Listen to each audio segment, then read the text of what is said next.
going to be strict. All right, sell or be broke. That's a very interesting topic. By the way, my conversation is not going to be strict to real estate. So it's going to be sales at the core. It's going to be sales generally, right? And one thing I've realized is that there are two sides of the divide when it comes to sales, right? There's the desperate side, and then there's the desired side. The desperate side are those who want to make money at any cost. How many of us have seen Wolf of the Wall Street? Anybody here? Wow, just one person. How many of us are realtors? How many of us are intending realtors? Okay, how many of us sell something? Okay. Nowadays, I struggle to recommend sales movies because you would start the movie to learn sales, but you learn a lot of other things too. Like drugs, like carrying women, and all those things. It seems like it goes hand in hand. But if you've seen Wolf of the Wall Street, you realize that, or there are movies, so let me just mention certain movies that you can just check out yourself. But viewers' discretion is advised. Wolf of the Wall Street, Glengarry Glen Ross, The Wall Street. There are two movies. There's The Wall Street. There is Boiler Room. Yeah, you can check out Boiler Room also. One thing you would see constant in all those movies, by the way, most of them are based on true life stories. Wolf of the Wall Street is a movie based on Jordan Belfort, right? One thing you see common and constant in all those movies is there's an, how do I put it now? An unguarded appetite for money. So they were selling stocks that were never going to be profitable, but they will sell it to you like you're going to become a billionaire next week, right? So, but then they didn't care. As long as they were going to make their commission, they will sell to you. And they were actually good sales guys. You can also check out certain mafia movies. You can check out this documentary of Pablo Escobar. It's on Netflix, right? And you will see that these guys, they are desperate. So that's the desperate side of the divide. Now, there's the desired side of the divide. That's like majority of those of you here. You know, you have good intentions. You just want to sell land. You just want to help people build wealth. And one thing I've noticed is that the desired side, most of the time, most of them struggle. Most of the time. In fact, there's something called the cost of expertise. It means that you can know so much on a particular topic, you cannot build wealth from that topic. That's why many professionals are broke. And, you know, there's something I used to say, it's up for debate, that it seems to me like there's a way you can be too ethical to be wealthy. I once asked my mentor, I told him, I said, how do you build wealth without crossing the line? I know what he replied me with. He said, who drew the line? So, and I'm going to balance it. First thing first is that there seems to be is what they call the matrix. There seems to be a box or a system that has been designed to ensure that not many people actually break into wealth. For example, we recently wanted to get a special economic zone license for our project in Ibadan. And we could not. Not because the thing was hard to get, but because there's a system in place that if you cannot spend, so you know, there's something they call PR now. PR simply means bribery. But they call it PR. Right? And that's just one. We also recently wanted to get our, what's it called, SEC license. And, this is on camera. Let me just skip that. So let me use the SEC license because I don't want to be picked up. So these are some of the things I'm trying to say. That it looks as if there's a system in place that there's something called barrier of market entry. So the people that are already cabals in the industry have set that barrier to market entry such that up and coming guys just cannot break into that system. So if you would break into it, you have to now do beyond what the average person is going to do. Right? Like I said, I'm not just going to be teaching sales when it comes to real estate because what I would be teaching this morning, copy and paste it in anything you do, you would actually do well. So there's a desperate side, there's a desired side. Desperate side always win because they don't care. What they care about is that your money is better in their pocket. Simple. So whatever they need to tell you to get your money, they will tell you. But you see, many of us here, we have good intentions. We don't want to hurt anybody. We don't want anybody to feel bad. You don't want to stress anybody. You are just nice. You are godly. And I'm not saying you should not be godly, but it looks as if that is why some of us just will not touch this money. I was talking to someone recently, and he was complaining that he's in debt, this and this and this. And he was scared. So I told him, I said, come down to my place. So first day, I didn't talk about the money. Just eat, sleep. Second day, I didn't talk about the money. Just eat. So he was confused. Sir, please, can we talk about what really brought me? I said, do you know the biggest debtor in Nigeria? He said, who? I said, Dangote. I said, how much do you owe? He said, the amount. I said, go and sleep. I told him, I said, number one, and I used to say this jokingly. Ideally, you should invest only what you can afford to lose. So if you invest with me and I would not pay you back, both of us are at fault. Am I making sense? So I'm trying to kill certain barriers in our mind so that when we step out of here, we can actually sell very well. Just follow me. So it looks as if most of us on the desired side, we are too cautious. We don't want to step on anybody's toes. We don't want to overdo something. My mentor would say that one thing you find with every poor person is that they never go all in. They just want to go in small. They just want to step out. They want to do it very cautiously. Right? And this is the first thing I'm going to say. If you want to do well on the desired side, first thing first, you must be obsessed with the product. You know one thing I noticed from all the movies I first said earlier? All the people that they were recruited to come and start selling, they didn't know anything about stocks. The owner of the company taught them what he wants them to know about stocks. And since that is all they knew about stocks, that is all they communicated. I used to crack joke with Dr. Bright. I'll tell him that the only reason why you sold more real estate than me is because I'm actually a certified and licensed investment person. You are not. So when I see a property, I can tell that this thing is overpriced. But when he sees a property, he just adds his margin and he just retail the property. Right? Now, you still make profit. But my own investment knowledge, right, as a security analyst, I'm already dissecting, okay, what would be the present value of this property? What would be if I'm doing some market analysis of it, I'm already wasting time. Right? So one thing I would say, the first thing I'm trying to say is that you have to be obsessed with the product. Now, obsessed with the product in the sense that obsessed with what it can do for the client. There's this movie, Night School, and I'm using movies so that I'm trying to use something that is very simple for us to actually get. Kevin Hart he sells kitchen items, right? And it was so good that the owner of the store told him that when he dies, he's not going to give the store to his children, he's going to give it to his staff, to Kevin Hart. And why? He didn't have, and okay, let me say this first. He knows so much about kitchen items, and he would not want anybody to walk into the store and walk out without buying anything.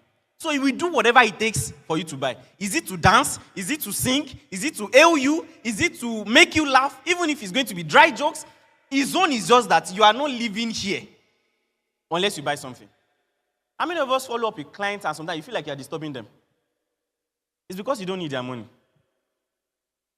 At least let them block you first. That's when you know you are disturbing them. Until they block you, you are not done. Right? When we see sales as such, I was with a company recently, and I was training them, and I told them, I said, some of you are still patient. I would like to ask some figure question now, but how many of us have done 100 million this year? Nobody. Don't feel bad.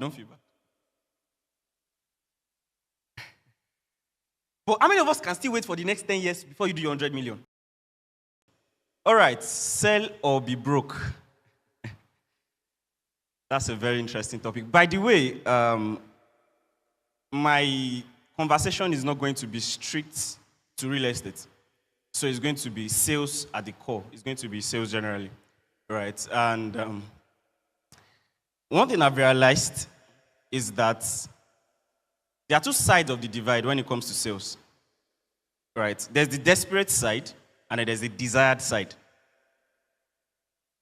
The desperate side are those who want to make money at any cost. How many of us have seen Wolf of the Wall Street? Anybody here? Wow, just one person. How many of us are realtors? How many of us are intending realtors? Okay, how many of us sell something? Okay. Nowadays, I struggle to recommend sales movies because you would start the movie to learn sales, but you learn a lot of other things too. Like drugs, like carrying women, and all those things. It seems like it goes hand in hand. But if you've seen Wolf of the Wall Street, you realize that, or there are movies, so let me just mention certain movies that you can just check out yourself. But viewers' discretion is advised. Wolf of the Wall Street, Glengarry Glen Ross, The Wall Street. There are two movies. There's The Wall Street. There is Boiler Room. Yeah, you can check out Boiler Room also. One thing you would see constant in all those movies, by the way, most of them are based on true life stories. Wolf of the Wall Street is a movie based on Jordan Belfort, right? One thing you see common and constant in all those movies is there's an, how do I put it now? An unguarded appetite for money. So they were selling stocks that were never going to be profitable, but they will sell it to you like you're going to become a billionaire next week, right? So, but then they didn't care. As long as they were going to make their commission, they will sell to you. And they were actually good sales guys. You can also check out certain mafia movies. You can check out this documentary of Pablo Escobar. It's on Netflix, right? And you will see that these guys, they are desperate. So that's the desperate side of the divide. Now, there's the desired side of the divide. That's like majority of those of you here. You know, you have good intentions. You just want to sell lands. You just want to help people build wealth. And one thing I've noticed is that the desired side, most of the time, most of them struggle. Most of the time. In fact, there's something called the cost of expertise. It means that you can know so much on a particular topic, you cannot build wealth from that topic. That's why many professionals are broke. And, you know, there's something I used to say, it's up for debate, that it seems to me like there's a way you can be too ethical to be wealthy. I once asked my mentor, I told him, I said, how do you build wealth without crossing the line? I know what he replied me with. He said, who drew the line? So, and I'm going to balance it. First thing first is that there seems to be is what they call the matrix. There seems to be a box or a system that has been designed to ensure that not many people actually break into wealth. For example, we recently wanted to get a special economic zone license for our project in Ibadan. And we could not. Not because the thing was hard to get, but because there's a system in place that if you cannot spend, so you know, there's something they call PR now. PR simply means bribery. But they call it PR. Right? And that's just one. We also recently wanted to get our, what's it called, SEC license. And, this is on camera. Let me just skip that. So let me use the SEC license because I don't want to be picked up. So these are some of the things I'm trying to say. That it looks as if there's a system in place that there's something called barrier of market entry. So the people that are already cabals in the industry have set that barrier to market entry such that up and coming guys just cannot break into that system. So if you would break into it, you have to now do beyond what the average person is going to do. Right, like I said, I'm not just going to be teaching sales when it comes to real estate because what I would be teaching this morning, copy and paste it in anything you do, you would actually do well. So there's a desperate side, there's a desired side. Desperate side always win because they don't care. What they care about is that your money is better in their pockets. Simple. So whatever they need to tell you to get your money, they will tell you. But you see, many of us here, we have good intentions. We don't want to hurt anybody. We don't want anybody to feel bad. You know, you don't want to stress anybody. You are just nice. You know, you are godly. And I'm not saying you should not be godly, but it looks as if that is why Some of us just will not touch this money. I was talking to someone recently, and he was complaining that he's in debt, this and this and this. And he was scared. So I told him, I said, come down to my place. So first day, I didn't talk about the money. Just eat, sleep. Second day, I didn't talk about the money. Just eat. So he was confused. Sir, please, can we talk about what really brought me? I said, do you know the biggest debtor in Nigeria? He said, who? I said, Dangote. I said, how much do you owe? He said, the amount. I said, go and sleep. I told him, I said, number one, and I used to say this jokingly. Ideally, you should invest only what you can afford to lose. So if you invest with me and I could not pay you back, both of us are at fault. Am I making sense? So I'm trying to kill certain barriers in our mind so that when we step out of here, we can actually sell very well. Just follow me. So it looks as if most of us on the desired side, we are too cautious. We don't want to step on anybody's toes. We don't want to overdo something. My mentor would say that one thing you find with every poor person is that they never go all in. They just want to go in small. They just want to step out. They want to do it very cautiously. Right? And this is the first thing I'm going to say. If you want to do well on the desired side, first thing first, you must be obsessed with the product. You know one thing I noticed from all the movies I first said earlier?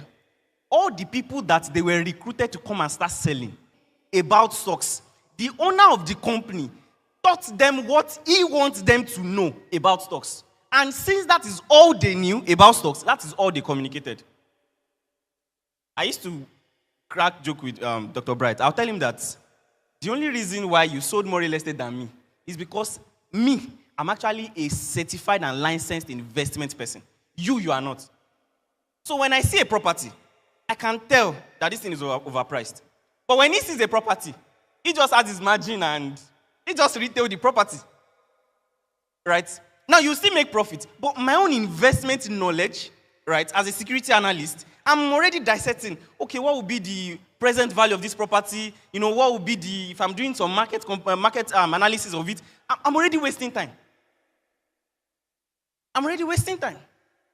Right? So one thing I would say, the first thing I'm trying to say is that you have to be obsessed with the product. Now, obsessed with the product in the sense that obsessed with what it can do for the client.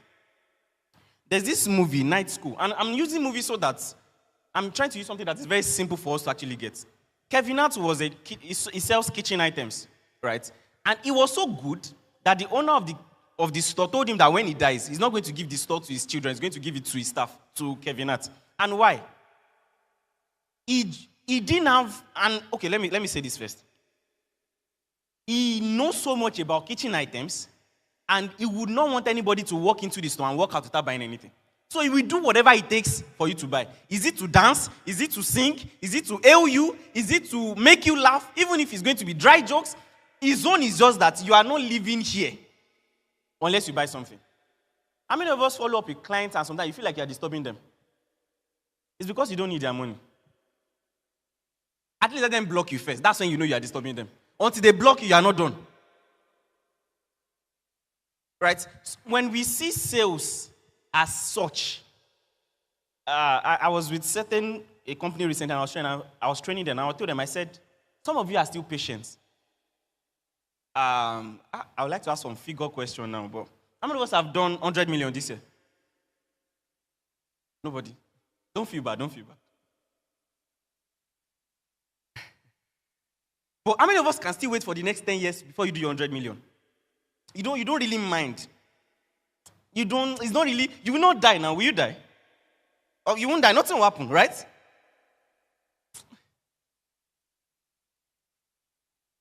No, is it true? Okay. Oh, okay, what will happen?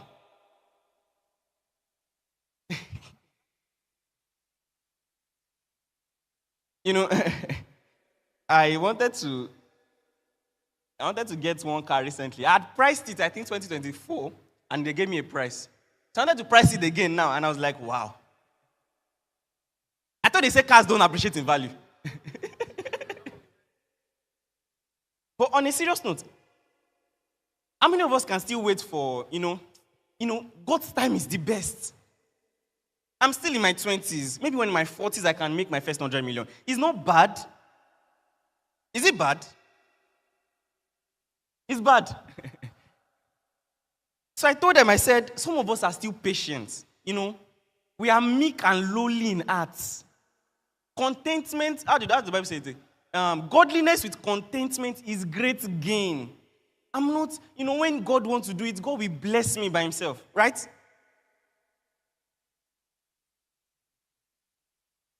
This is how I think. I'm made in the image and likeness of God, right?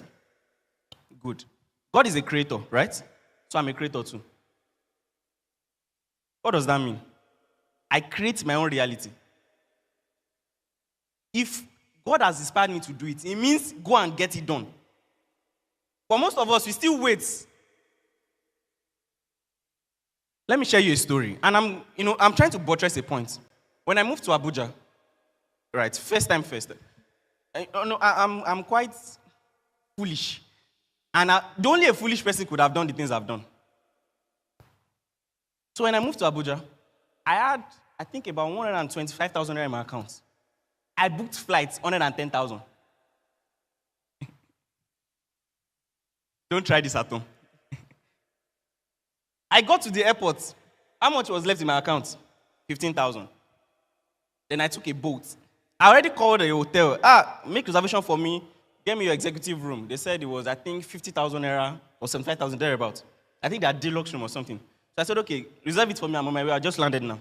How much was my account? 15,000. I ordered boats. Exactly 15,000 naira from the airport to where I was going. Nice. But do you know what happened? I got to the hotel, no money. But the way I spoke to the guy, he can never believe there's no money in my account. So I told him, you know what? Where's my room? He showed me, and I said, okay, you know what? Okay, write your account, put it there. All right, I will call someone out to transfer money to you. You can leave me, please. And I don't want disturbance for the next 1 hour. He said, all right, sir.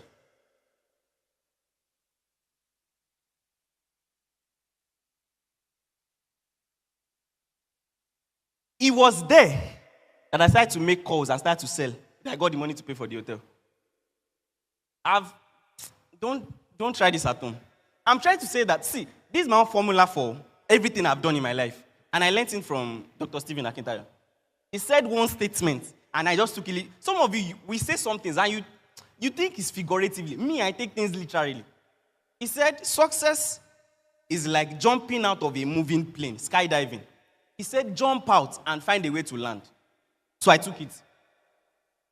So when I say, for example, let me give you an example. Recently, all my team members now, they are currently on flight to Abuja. I'm moving all my guys to Abuja. The day I told them that you guys are going to be flying on the 12th of September, their accommodation was not sorted yet. Agents were still doing me. But I just gave them a date. And my mind, that day they will fly, whether they will sleep on, they will shall figure it out. Or that they are not going to sleep outside, don't worry. But I'm saying as that when I gave them the date, it was not figured out yet. I've never gotten any property with money in my account.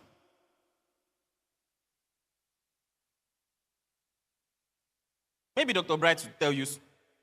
Sometimes when you see us launch property, you think, that guy dropped some money. In fact, the first property I launched, I was still squatting with someone.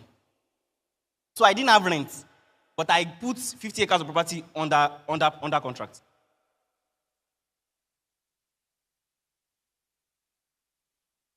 One of my favorite characters in the Bible is Daniel. You know why? He knows how to sell. He got to a place, they told him they were going to sell. He said, no. You know what?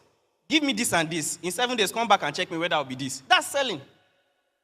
The king told them to go and kill someone. He told them, you know what, hold on, just give me this and this and this. I will try to see if I can do it. You accept everything that people throw at you, that life throw at you. You don't know how to make deals. For example, can you stand up? Why did you stand up? Why? Who am I to ask you to stand up? Am I feeding you? Am I clothing you? So why can I command you like that? Sit down. That is how most of us respond to life. Hello, ma. I'm calling from Odesha Properties. I'm trying to say, don't call me again. Oh, sorry, ma. I'm sorry, ma. I need to. You reach out to someone, The person says, you are disturbing me. I'm sorry for disturbing you. Why are you apologizing? Until you are here in your mind and your client is here, you struggle with sales. You must always see yourself, even if that prospect is a billionaire, when it comes to the property I'm offering you, sir, you can't see what I'm seeing.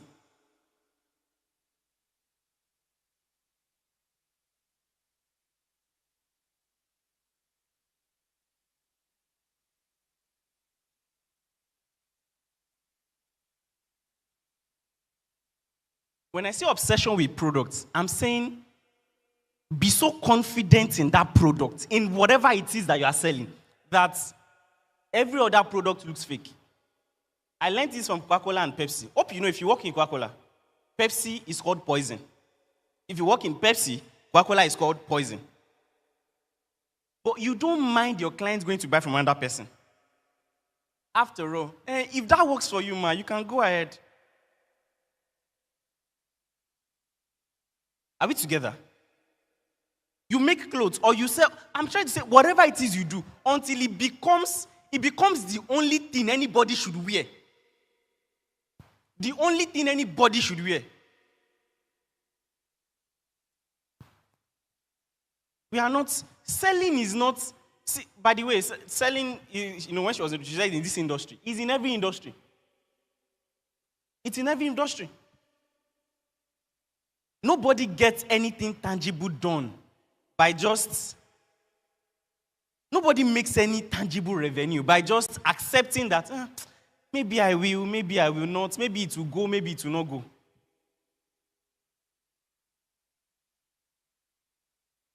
It's in your hands.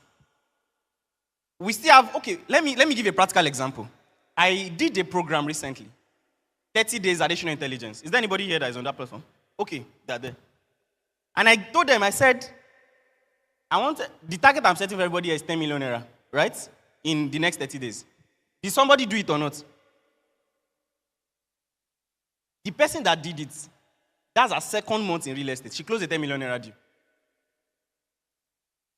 But why did she do it? She was one of the people that I insulted the most on that platform because she's quite a little bit close to me. So when she does some things, when I see her, I can insult her. But some of us, one of the movies I love so much is Suits. And you know why I love Suits? Even though you are my boss, if I don't like what you are doing, I'll tell you. I understand that we have a culture of honor here, but that's also why many of us are wimps. Your boss is doing some maltreating you, and you just can't stand up for yourself, but you are crying to God in prayer. I don't get sometimes. And it's because we live our lives, we live with a kind of victim mindset. Copy and paste it in sales too. You just cannot stand up. You just cannot insist on this thing. Obsession. Even when we say, there's something I tell people, I say, show up. This used to be the second thing I would say, show up like crazy. Because sales is a numbers game. The only reason why I'm selling more real estate than probably you is because I already have, for example, I have over 300,000 followers. Do you see why? It's a numbers game. The more people sees me, even if what I'm saying is nonsense, at least if 1 million people are seeing me in a month, one person will buy. Even if what I'm selling is foolish, one person which will like the foolishness.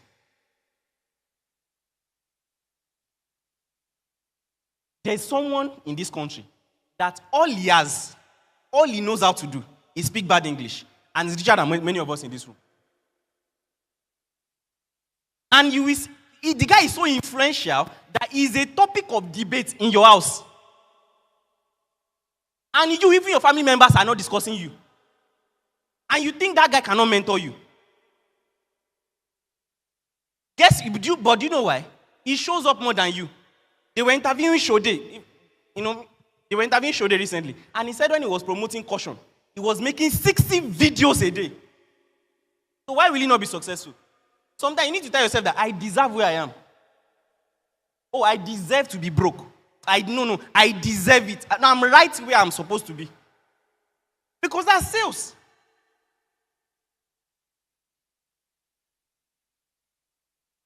When I joined the real estate firm, first time, I had Itel P37. You can go and check out the phone.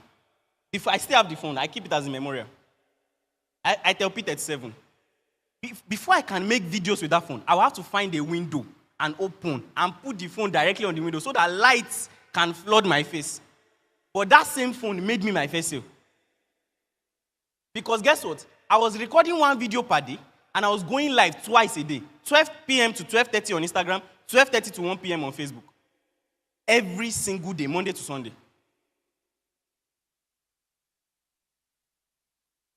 If I ask someone now that has not made, let's say, 1 million naira in the last 30 days, that, okay, how often do you market? You will see why the person has not done what they are doing. So when we say sell or be broke, sell also is the momentum you add to it. Even if what you are saying is nonsense, there's a momentum you add to it. How many of us know Gege? You are pretending, Abi? You don't know him. How many of us think that what this guy is saying is dumb now? Okay, how many of us, okay, let's see, how many of us know Cider Budge? You know, you see? So many of us know him. She's the one that said that if a guy toasting in the morning, billing 500k in the afternoon.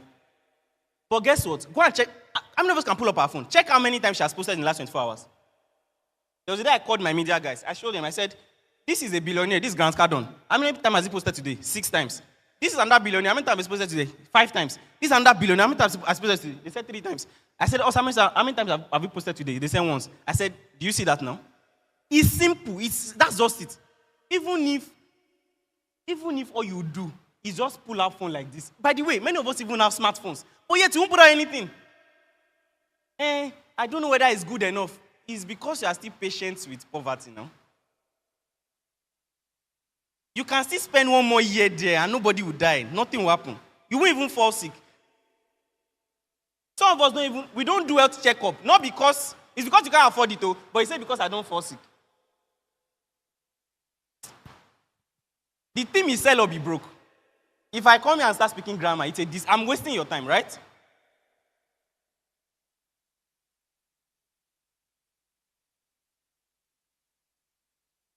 Today now, how many promotions are you going to do for your business? For that new real estate thing you are doing? And I'm not saying posting flyers. I'm saying your own personal promotion. Videos. By the way, we now live in a video world. If you go on App Store and check Instagram, you see videos, friends, and creators. It means it's videos. It's videos. Obsession with the product, show up like crazy, knowing that it's a numbers game. That is why the mafian guys, that's why they will be rich. Do you understand this thing? And you know why I like mafia? It's either you do business with me or I buy you. There's no in between. Will you buy my drugs? No. Simple.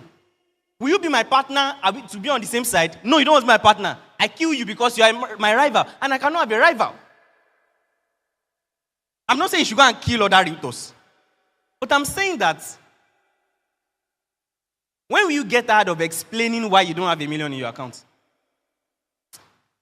This economy, I was privileged to stay in Banana Island for some time.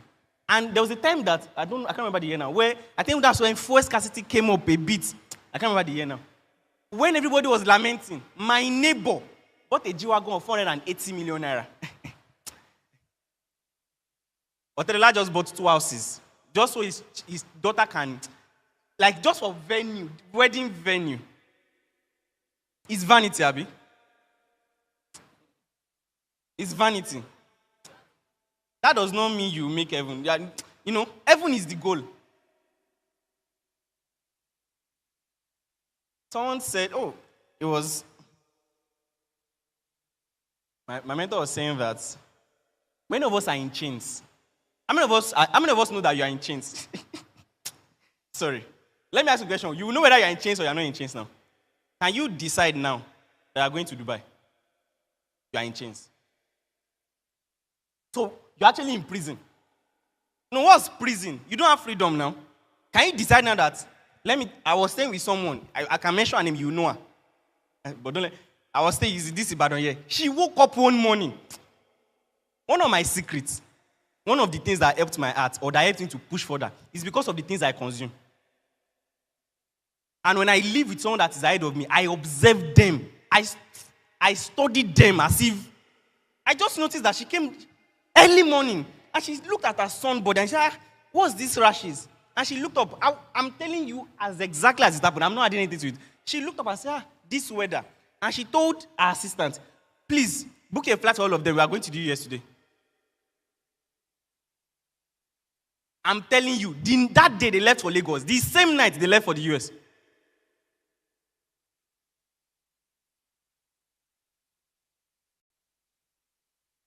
Can you, even Ghana, you can't vex and go. No.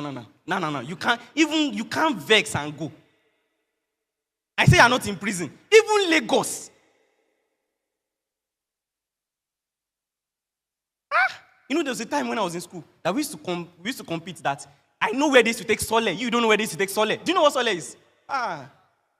Sole is where you get cheap cars, but they can kidnap you. You know, so Iloni to Ibadan should be 1,000 naira, but Sole will be like 300 naira. So you walk down away from garage, so all those cars, you now be waving, Ibadan sir. So we'll be competing. Poverty is so sweet with competition. We'll be competing that, I know where, do you know this place in Geralimi? No, I know this place in Sawmill. All because you cannot afford 1K for transport. Some of you now, you know where they sell the best thrift wears. You even argue, thrift wear is quality than most of your designers. Poverty has lectured you. You are a good student of poverty. Obedient student. Sell or what? Be broke. That's the topic. It's not me that chooses the topic, right? Let me start wrapping up. If you get angry now, if you decide now that, I used an example the other time. I said there's a guy in this Nigeria, all he has is that he knows how to speak bad English. You're not getting the analogy. Are you that empty?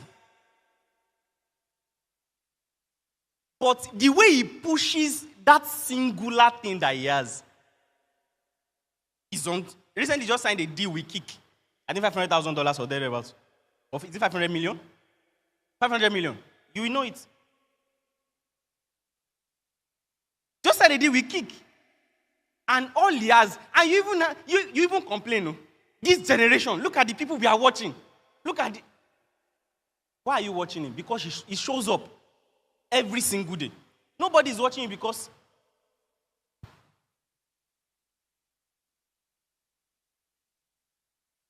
you are just starting your content creation journey, but you are posting once a day. Or you are even posting once a week. There's this guy, Tolibian. When he dropped Ramadan, the guy was creating like 30 videos a day. Oga, put on your chest and say that I deserve where I am.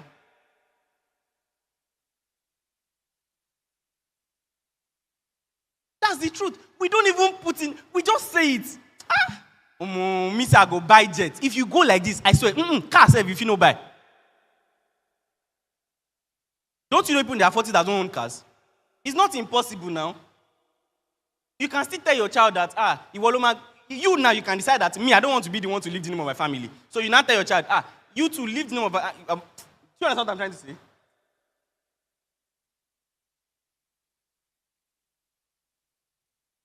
I have an analogy that, this will be controversial. That if you're a lady and you marry you marry and you refuse to change your name to your husband's name, it's because you have concluded that my husband's name can never be greater than my father's name. Simple. Why did I say that? If you know that this your name will stand for something in your lifetime, with this thing that you're doing, whether real estate, at least me now, you know Adeshino.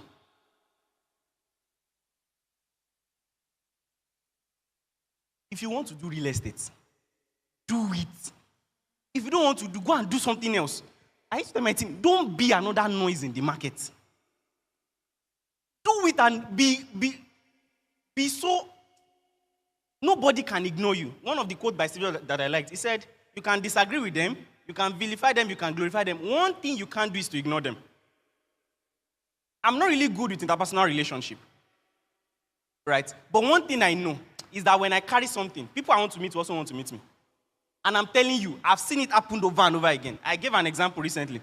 There was a course I wanted to do in 2021. The amount was 100,000 naira. I could not afford it. This year, I was brought to come and lecture that same program. I didn't go as a student. I went, so they didn't know why I was smiling. That this same course, I could not afford to be a student. But how did it start? During COVID. I just knew that there's something I need to know. That if I know this thing, something can change. And thankfully, we had this study in our house. Not my house, though, my uncle's house. So we had this study in our house. We were like 5 guys, no, about 4 guys there that were living in the house. I saw that the way all of us are going, we'll be broke. What did I do? I changed my room and everything to the study.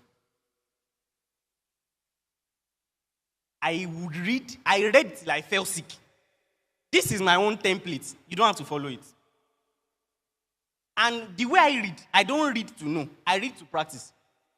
So when I read Gemovia, and now we sold this bank, and now we was walking around. When I started selling snacks packs, I started walking around also. Some of you should know Ibadan now. I wake up in the morning, I was squatting someone in Aerodrome because I started to do a lot of business. They thought I was into, my way was not, so my uncle sent me out of the house.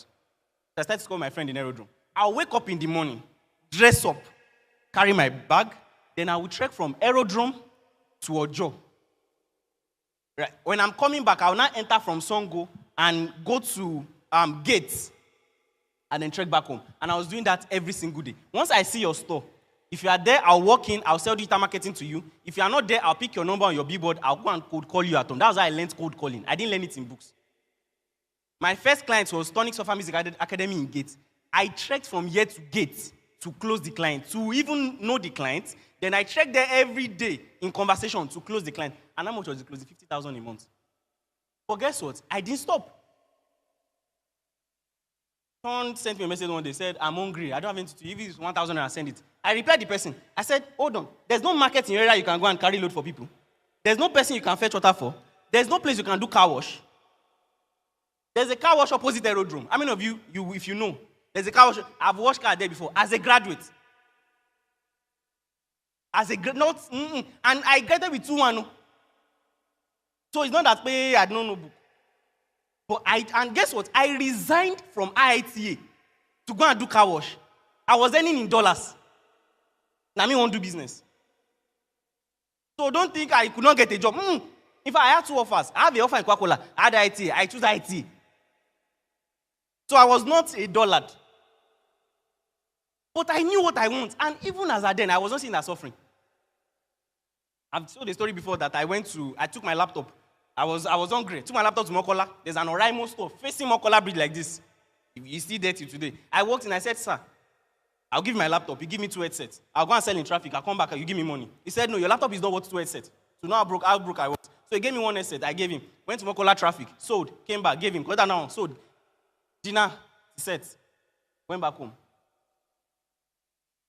Some of you, no one knows you yet, but you are still shy. You are still thinking what people think, what people say. You are not yet ready. You are still patient. You can still wait for the next 2 years. You know? You can still afford to do wedding and be posting your account balance. Please, help me support any way you can support. I was telling my friends, I said, the only reason why people go to snap pictures in hotel when it's not an iconic or a conceptual picture is because they are poor and their house is not befitting of wedding pictures. If your house is finer than most hotels, you don't even need to go to a hotel. You just come to my house. There are a lot of scenery. So some things is poverty inspired, but we standardized it. It's because our house are not good enough. Why do you go to content studios and rent Airbnb? Shoot content. Why?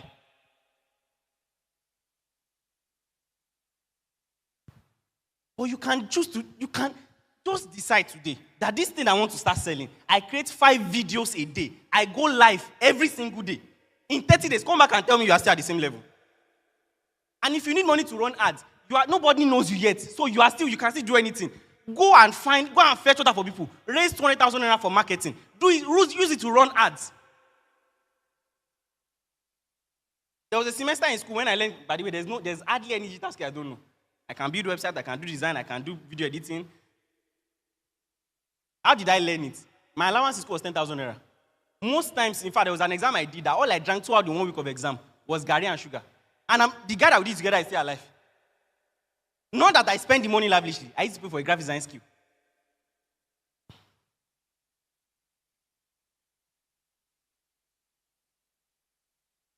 I have ulcer, so I need to eat.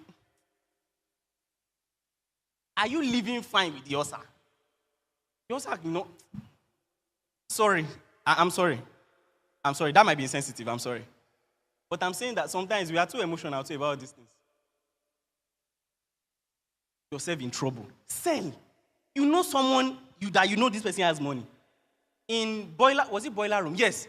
No, I think it was Wall Street.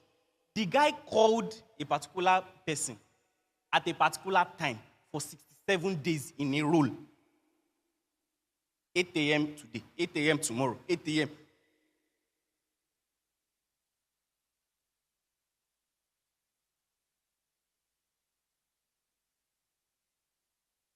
Once you call twice, you're like, maybe they will say I'm disturbing them. Maybe they will say, you don't want it. That's just it. How many of us can still afford to end this year and still have to pray to God for rent? Or see, one of the things I'm grateful for, and it might be funny to you, is that when I was young, I had the opportunity to walk. So, omile sonimi, if you know the meaning. So there's no fruit I've not walked before. Mango, orange, all those things. If I just call me a learning a year, meaning I used to smile with it. And I noticed, so I learned it that if I don't walk 2 times a day, ewedu alasekpo lamaje. You know ewedu alasekpo? Ewedu that you cook, then you put atagungu and salt and maggi. So that's stew plus ewedu combined. And then sometimes, if you see fish, you are lucky. But if I walk 2 times a day, we'll make soup and ejainyo. And me, I like soup and ejainyo. So I have to find a way to make sure I walk 2 times or 3 times a day. So there are times when I get someone that wants to buy from me, and they are negotiating, and maybe their child is crying. I leave my stuff and start playing with the baby. And they will look at that and let me just buy from you. I fetched water for someone before because he was negotiating. I was talking yam.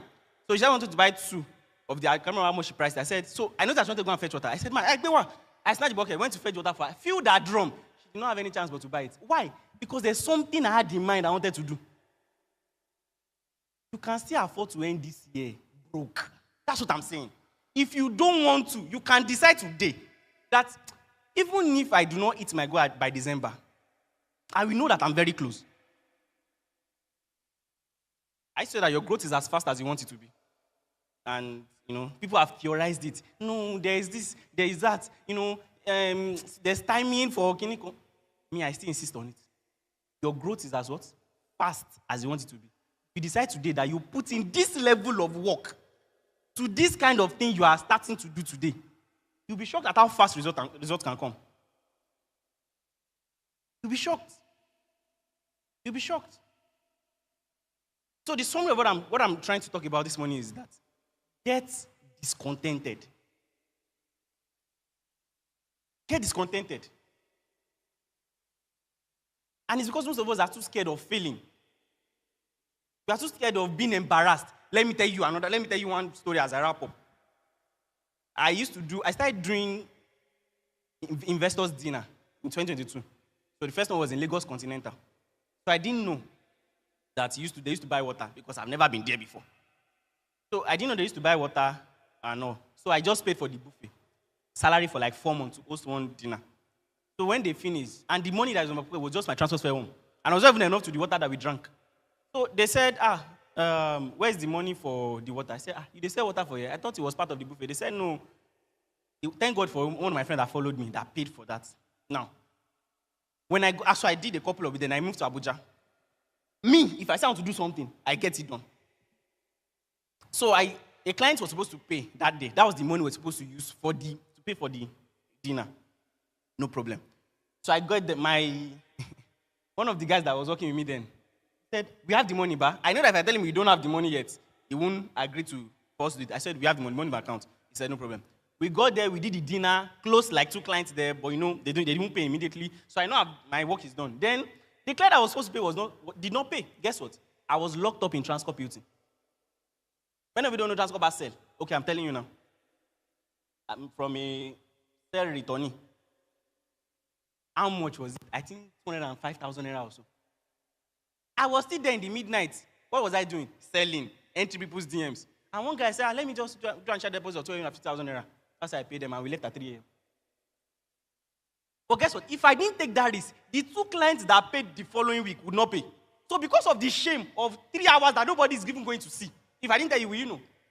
I would have lost 2 clients then. That's the thing now. We don't want to just get uncomfortable. And I don't blame you. Some of you still have an uncle you can call. You still have a daddy that, your parents can love you to poverty. Thankfully, I want you to I don't have if I perish, nobody's coming. I dropped out of secondary school because I could not pay school fees. And I will walk back to the same secondary school I walked to. Maybe that's why I'm shameless.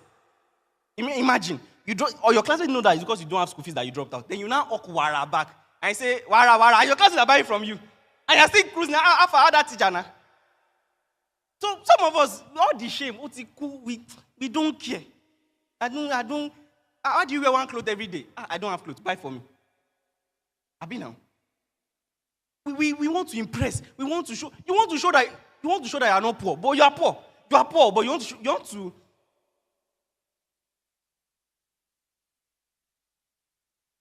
Why fake it when it can be real? It can be real. You can actually have the money. Set standards for yourself. There was a day I decided I was never going to enter public transport, interstate travel by road again. It was a decision. Did I have the money then? No. There was time I decided. Before I got into a relationship, then I used to tell myself, every time I see couples on bike, I would tell myself, God forbid. I would never do such a thing.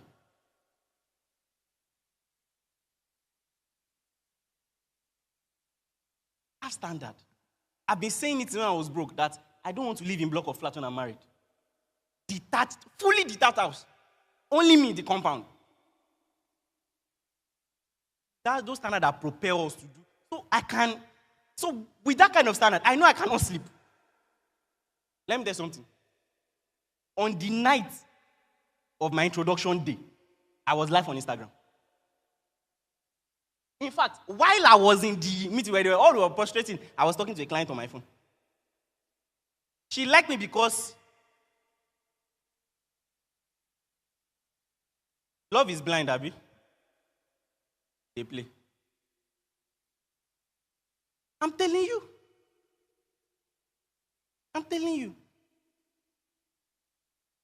The way my team, my guys, they know. They know I can go live anywhere. I can sell anywhere. I know they think I'm. Because I know what is pursuing me. We're setting up staff lodge, everything. I know how much it will cost me. You now think me I'll be doing something like you. My own shame, it will be open for the world to see. Your own shame, you can still cover it in your self-content. Sell or be broke. Sell or be broke. Sell or be broke. For 2 years, I didn't speak to any of my family members. 2 good, not one of them. They might be watching, I don't care. Not one. I have 4 siblings. Not one of them. Why? None of you can help me. Let me go and find myself. You too. Now. Sometimes when they see my picture on banner, they won't stop and send it to me. If I did not leave, both of us would still be in the same place. Go and perish first. Go, throw yourself away. As you are right now, what is I don't know how, me, see, if I had a different journey, I'll have something different to say. But this is the only thing I can say from my own journey. Abi? And many of you are like me. See, let me even quickly talk to those of us that you know that there's nobody to help you. But you are copying someone that has uncle. Yamaje. You are copying someone that has uncle. Someone that can go to now is already in UK. You think it's 2 million to go to UK? My best friend from school till now, he's currently in Canada. At his school, we are not on the same level. Because this guy wears Rolex. Even though we are living in the same house, I know. This boaty for me 10-0. I know. So when we are sleeping, me, I don't sleep. And Mr. Bright, do you know what I've noticed also? Even those people sometimes are more hardworking than even those of us from home background. I'm telling you. You see someone that does not have reasons to even put effort. They are putting more effort than you.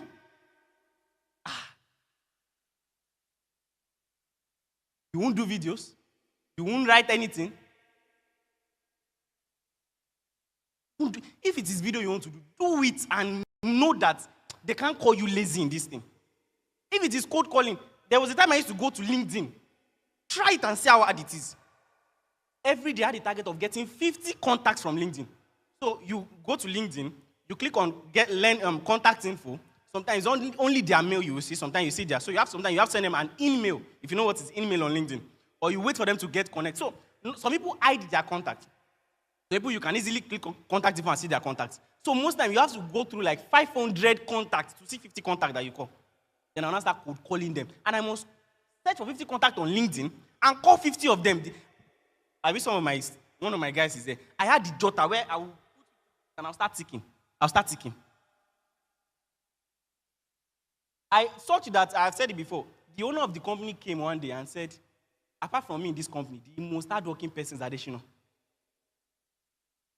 12 a.m. when I'm seeing the office. So when you see, and by the way, some of us, what you see today, you might think we are comfortable. Pressure.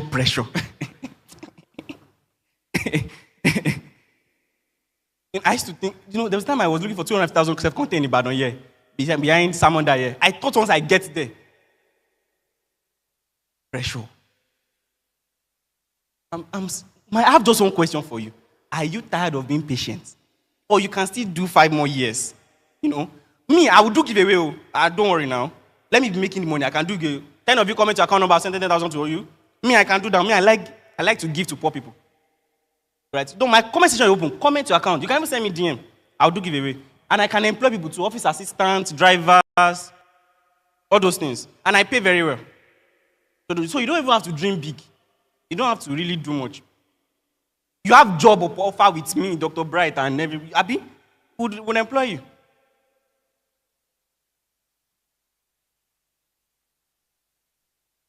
But you can still wait for 2 more years, 5 more years, 10 more years. When I was in school and I see graduates, there's a way they dress. I will look at them and say, why do you think? See, let me tell you something. Why I actually started wearing cap and kaftan. I used to look at my video, and I'll say, I want my child to be able to show his classmates my video, and they will see that he's a big man. So then I didn't have money, but I wanted to start looking like it. So I don't want to look like one small boy, big man. Standards. And once you say standards, you know that you have to pursue it. You have to pursue it. You have to pursue it. I was in Lagos recently. I was with 3 people in the house, in the same house with me. I'm the one paying their salaries. I was the last person to sleep. I was the first person to wake up. It will be funny. That I can't understand that. You're on my payroll, but I'm still working harder than you. So you see why they're on my payroll? That's why they're on my payroll.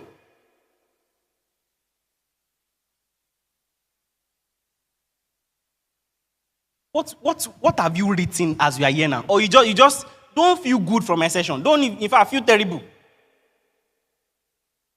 What have you written now that from today I'm going to start doing? That even your friend will be like, There was a time they had to lock the study because of me. They go and do some. Get a life. Life care. What is life when I'm broke? Is that life? That's prison.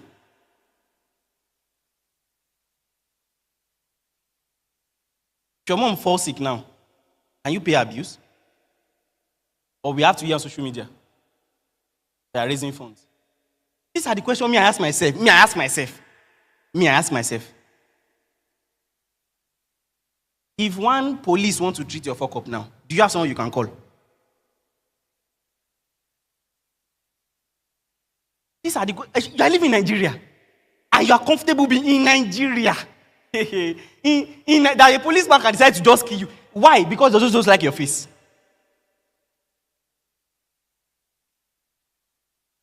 How many of us like money? Like money looks good on you. You know that money fits you. Not small money, like correct money.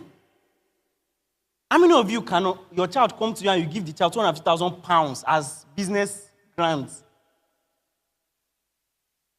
To start with. And if you finish it, just come back. Or you also be don't say, pastor, badra. You know, and that's your business. My friend anointing oil.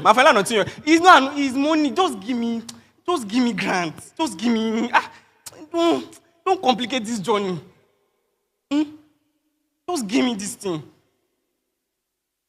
Am I saying in prayer is no? But I'm saying that sometimes we do some mechanical effort because there's no substance. There's no substance. No substance.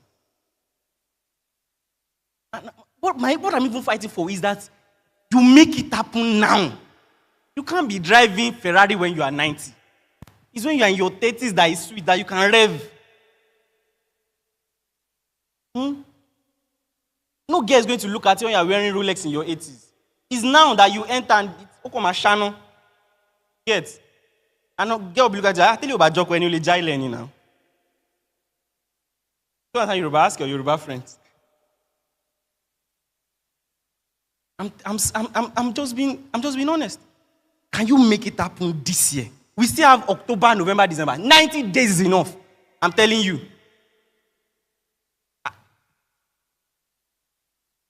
In the last 90 days, I don't want to be saying some figures. I was with a friend. Okay, let me use a friend's example. April this year, he has done 600 million. He's not yet 30.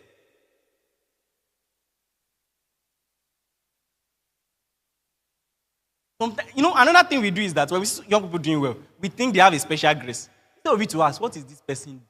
Or study the work that the person is putting in. You see, God will have mercy on whom we have mercy. Or you start finding an excuse. You don't know who is bankrolling them.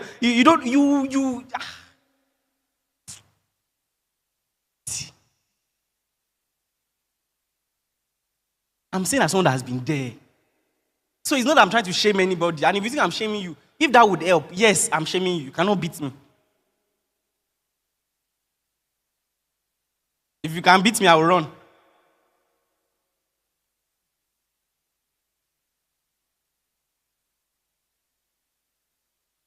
Can you make a decision today? Especially if you are here and you are married.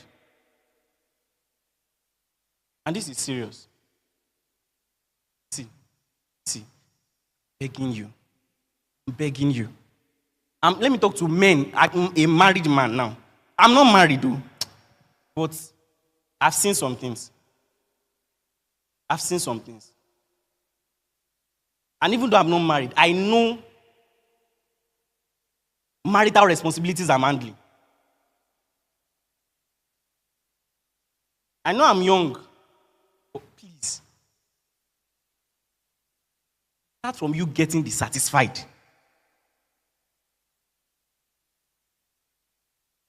Because the day I said, I'm not going to borrow money again. I will die. Let me go and. That was what led me to go and do car wash.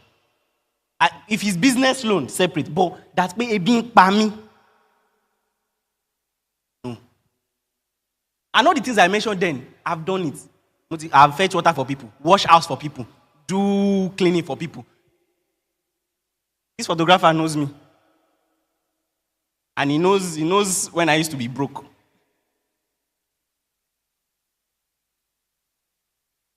But you can just decide now and say to do 1, 2, 3 from now.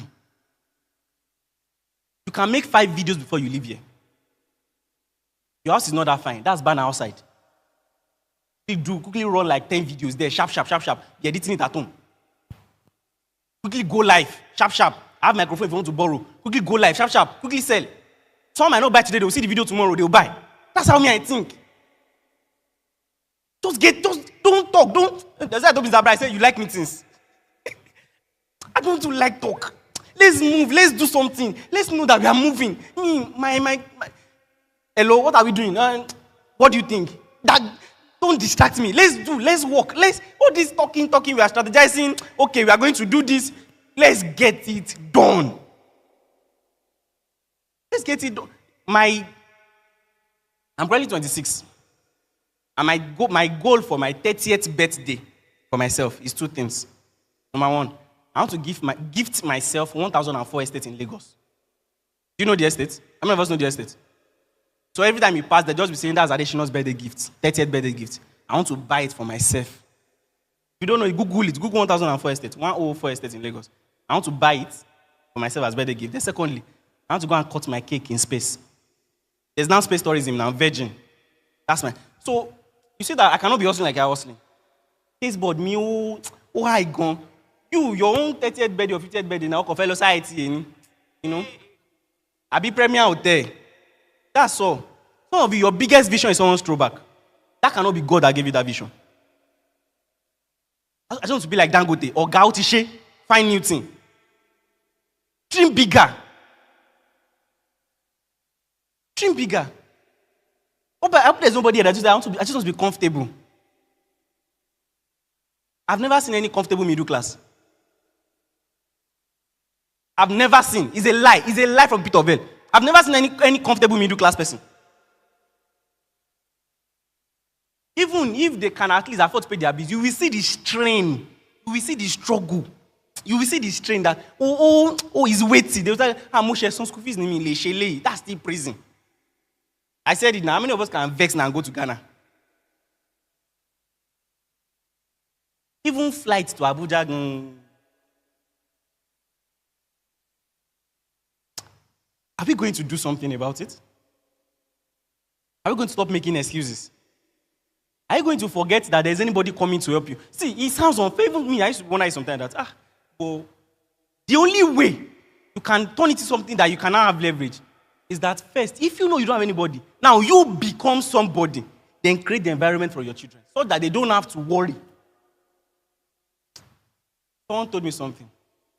He said, many of us, give me an analogy. He said sometimes, if I give Mr. Bright, let's say 100 million now, and the money, the investments, did not yield well, he might not be a bad manager.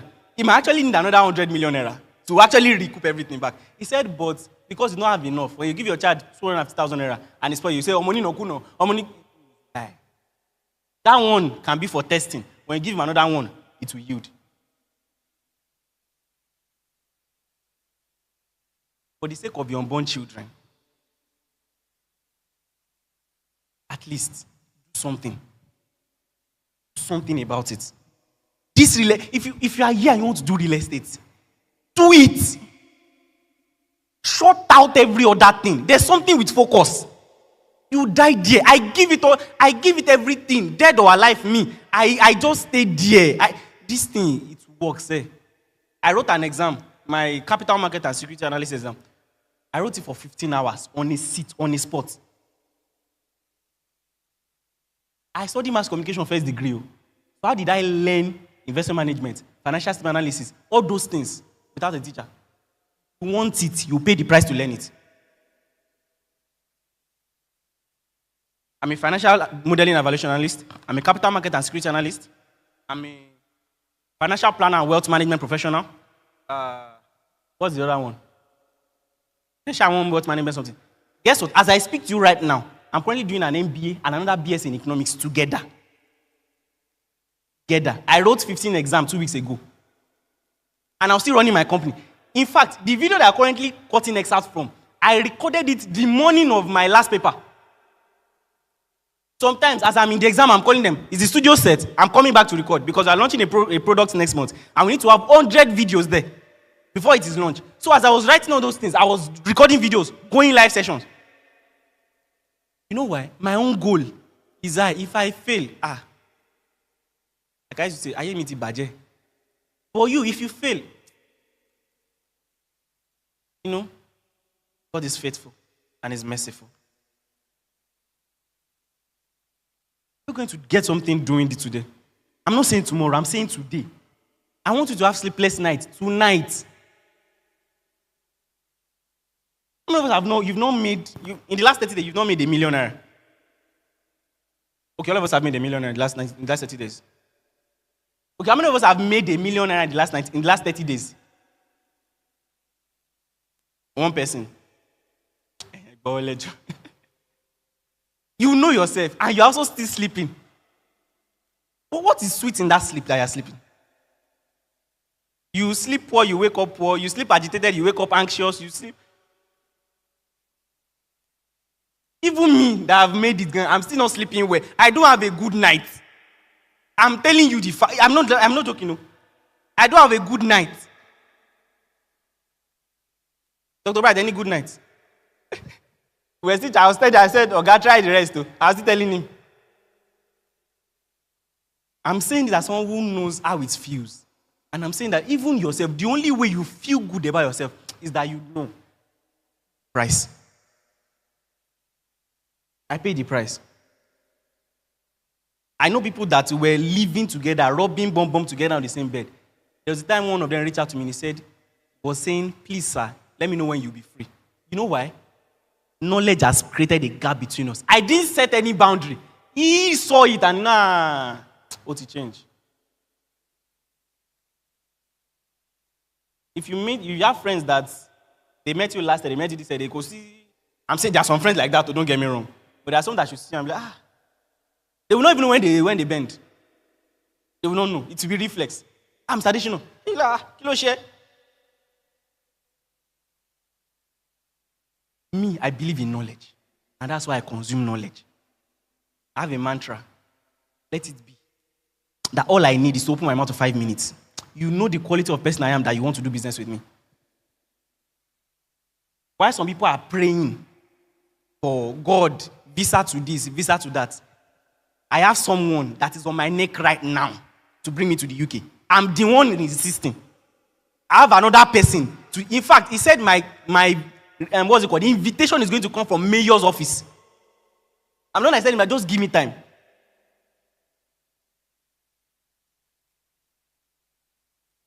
How many of us have read a book in the last 30 days? Finished a book?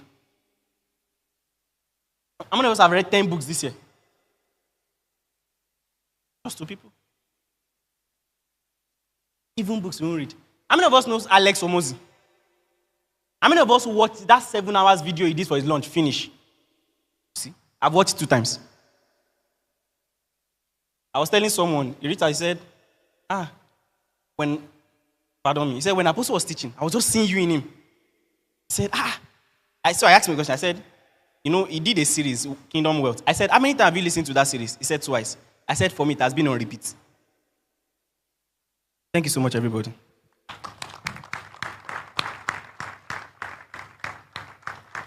All right, thank you so much. You may have your seats. All right, this is an amazing time. Okay, so like we know, this conference has to do with sell or be broke, which I really think comes for the Gen Zs or comes for the Nigerian youths currently, because you either sell or be broke, and everybody's just selling something. All right, so we have a couple of questions, and we'll just ask the questions, whatever. If you haven't, I code like it was coined, because for detail purposes. All right, so it says, in today's Nigeria, many young people are hustling just to survive, right? So how can real estate sales move a youth from just hustling to survive to actually building sustainable income and wealth? All right. In all honesty, I think a lot of people would start with the hustle mindset. That's just the truth, right? Because not everybody will really. The truth is, many people would start just wanting to make money, but you would realize that hustling wouldn't really get you so far if you don't start to see it as something that you are building a future, right? You would make money. In fact, you will not be the first one to make money in real estate. There are people that have made money that are currently broke now. So that's what hustling does. You make money and then the money goes. Because in as much as you're not building something to continue to make you money without you, the money will continue to make you money without you, the money will finish. Right? You see agents that you can tell that this person has touched money before. Or you see an old person that is currently broke, that you know that this person has touched money in their prime. So money is not even you make the money. But how would you make sure this money lasts? That's where building something comes in. Right? So I think it needs to move from I want to make money to I want to build a business. Right? I used to say something that there's only one way to build wealth. Build businesses. Go on the top richest men or women not women. All the top 10 richest women made their money from divorce. But if you go to, that's a fact, you can Google it. But if you go to the men, all of them build business. There's a business attached to them. Mark Zuckerberg, Facebook, Elon Musk, Tesla, X, all of them, there's a business attached to them. So this real estate that you are doing now, yes, you've started. Yes, you've made money. But what next? What business are you now building? What problem have you now seen in it that you now want to now address to solve? I was watching a video of people cleaning Burj Khalifa's window. And I said, God did not make anybody to come and clean window. Nobody is made to come and be cleaner. As you are cleaning this window, there must be something you are seeing that you should be the one that can create a technology that could clean this window, apart from you. Right? Whatever it is, as you are doing real estate, there should be something about rental, something about purchases, something about legal processes, something about due diligence, that you should know that this thing can be simpler, can be faster, can be cheaper, that you should start now. That's where innovation comes in. And an external person cannot think like that for you. Once you start seeing like that, then you move from an hustler to actually building a brand, to building a business. Right? I literally got into real estate because my business failed. And I was looking for something else to do to make money. But when I got there, I realized that, you know what? I'm really passionate about investments. So how do I actually reintroduce in real estate as a proper investment tool, not just come and buy an old to make. So that's an transition from hustling to a business. You getting stuck in hustling is that you'll be rich, but you'll soon be broke. So know when to easily transition. There are many people that have made money in real estate, but not everybody is still rich. Not many people will be wealthy. Even, have you not seen broke landlords? They are broke like people that have to wait for your rent before they can eat. Do they know what property they own, but they are still broke? That means they didn't transition it into a business. And that is when you move from an hustler to actually building something sustainable. Yeah, thank you. Okay, that's amazing. A round of applause. Okay, would you like to? Okay, sorry. Okay, good afternoon, everyone. It's so good to see us this beautiful afternoon under the weather. I hope we're not cold. So, okay, for me, I would answer the question from the angle of I was once an hustler, right? I want to think that when I started real estate, I'll be lying to you if I told you I had a passion for real estate. How many of you want to have a passion for something before you start that thing? You know, you have been talking to God and you're like, God is going to visit me in my dream and just tell me that this is the industry. I didn't get that. Me, I was very broke. And, you know, when Additional was saying, you know, broke as level, right? You know the way he was saying, oh, Brian Shekani was selling Akube shoes and he was selling all of those things. For me, back then, I didn't know it was going to be a story. Back then, it was survival. If I didn't sell that shoe, I wouldn't eat. Are you getting my point? So that was survival for me. I had to do what I had to do to make money. And that goes to everyone here, actually. See, there are some of us, we are at the level we're just starting. Most times you have to do the things that you do not want to do. You have to get into businesses you do not really understand or you don't really like because you want to get started. Are you getting it? But as consistency begins to come in, and you begin to talk about hiring a team and all of that. A lot of us, we have been running businesses for 3, 4, 5 years as a one-man business. That's also, you're just looking for money to eat every single day. There's no growth plan. Are you getting it? So you can start as an hustler, but at some point, make sure that you're scaling. There's a trending industry right now, and I'm going to touch base on it because someone who happens to be in that industry just walked in. Content creation industry. There are two rich people that just walked in, making so much money from content creation. Content creation is a new industry. How many of you knew that back then you can just set your camera and you are dancing in front of it and you can make millions? You can buy GLE and buy all these things they are buying on the internet. But now they can do that. But guess what? There's going to be a difference from the one who just picks up his phone and just shoots a video and the one who has a team behind the videos he's shooting. Are you getting it? The one who has a team behind the video he's shooting will be able to make more money. Will be able to monetize his talents more than the one who's just doing it for the hobby. Like our spiritual father would say, it doesn't just take you to have a skill. It takes you to monetize the skill. Thank you.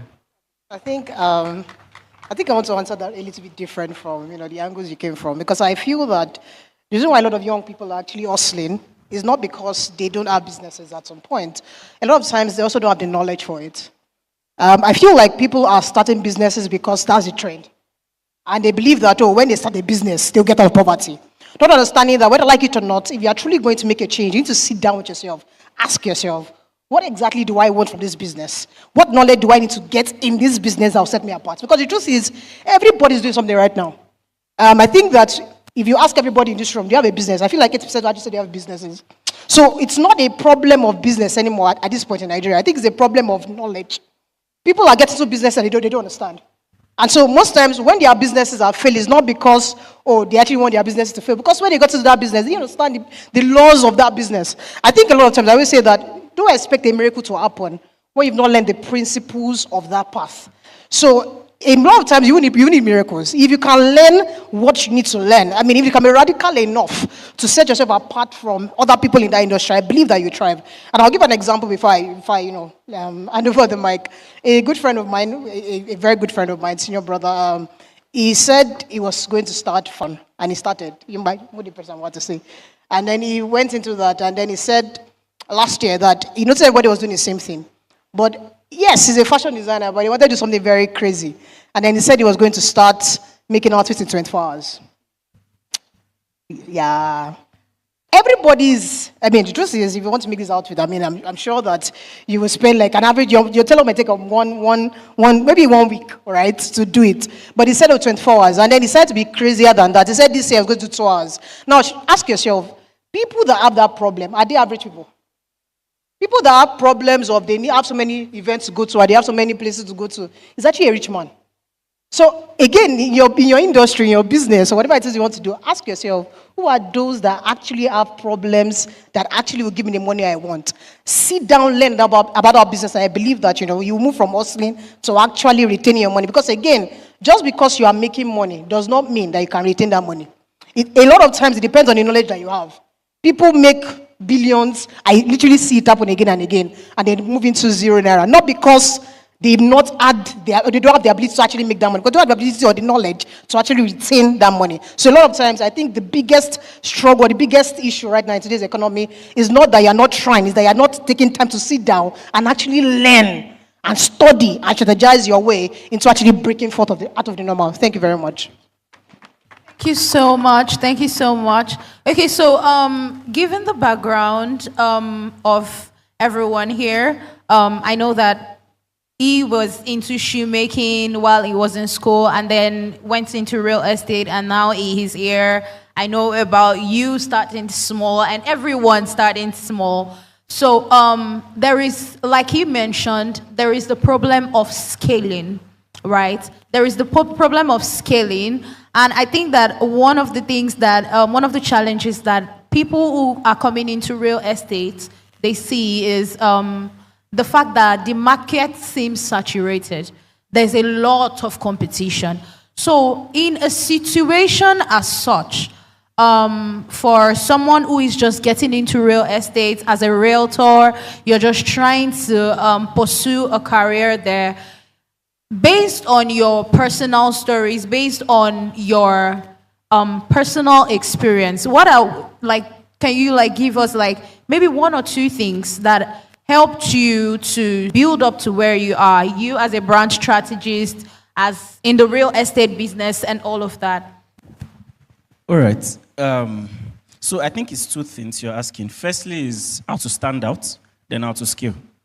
You see, to stand out, I mentioned something when I was speaking the other time, that don't be another noise in the market. But there's a quote I love so much. It says, how do you say it? The world does not need... I think the question was,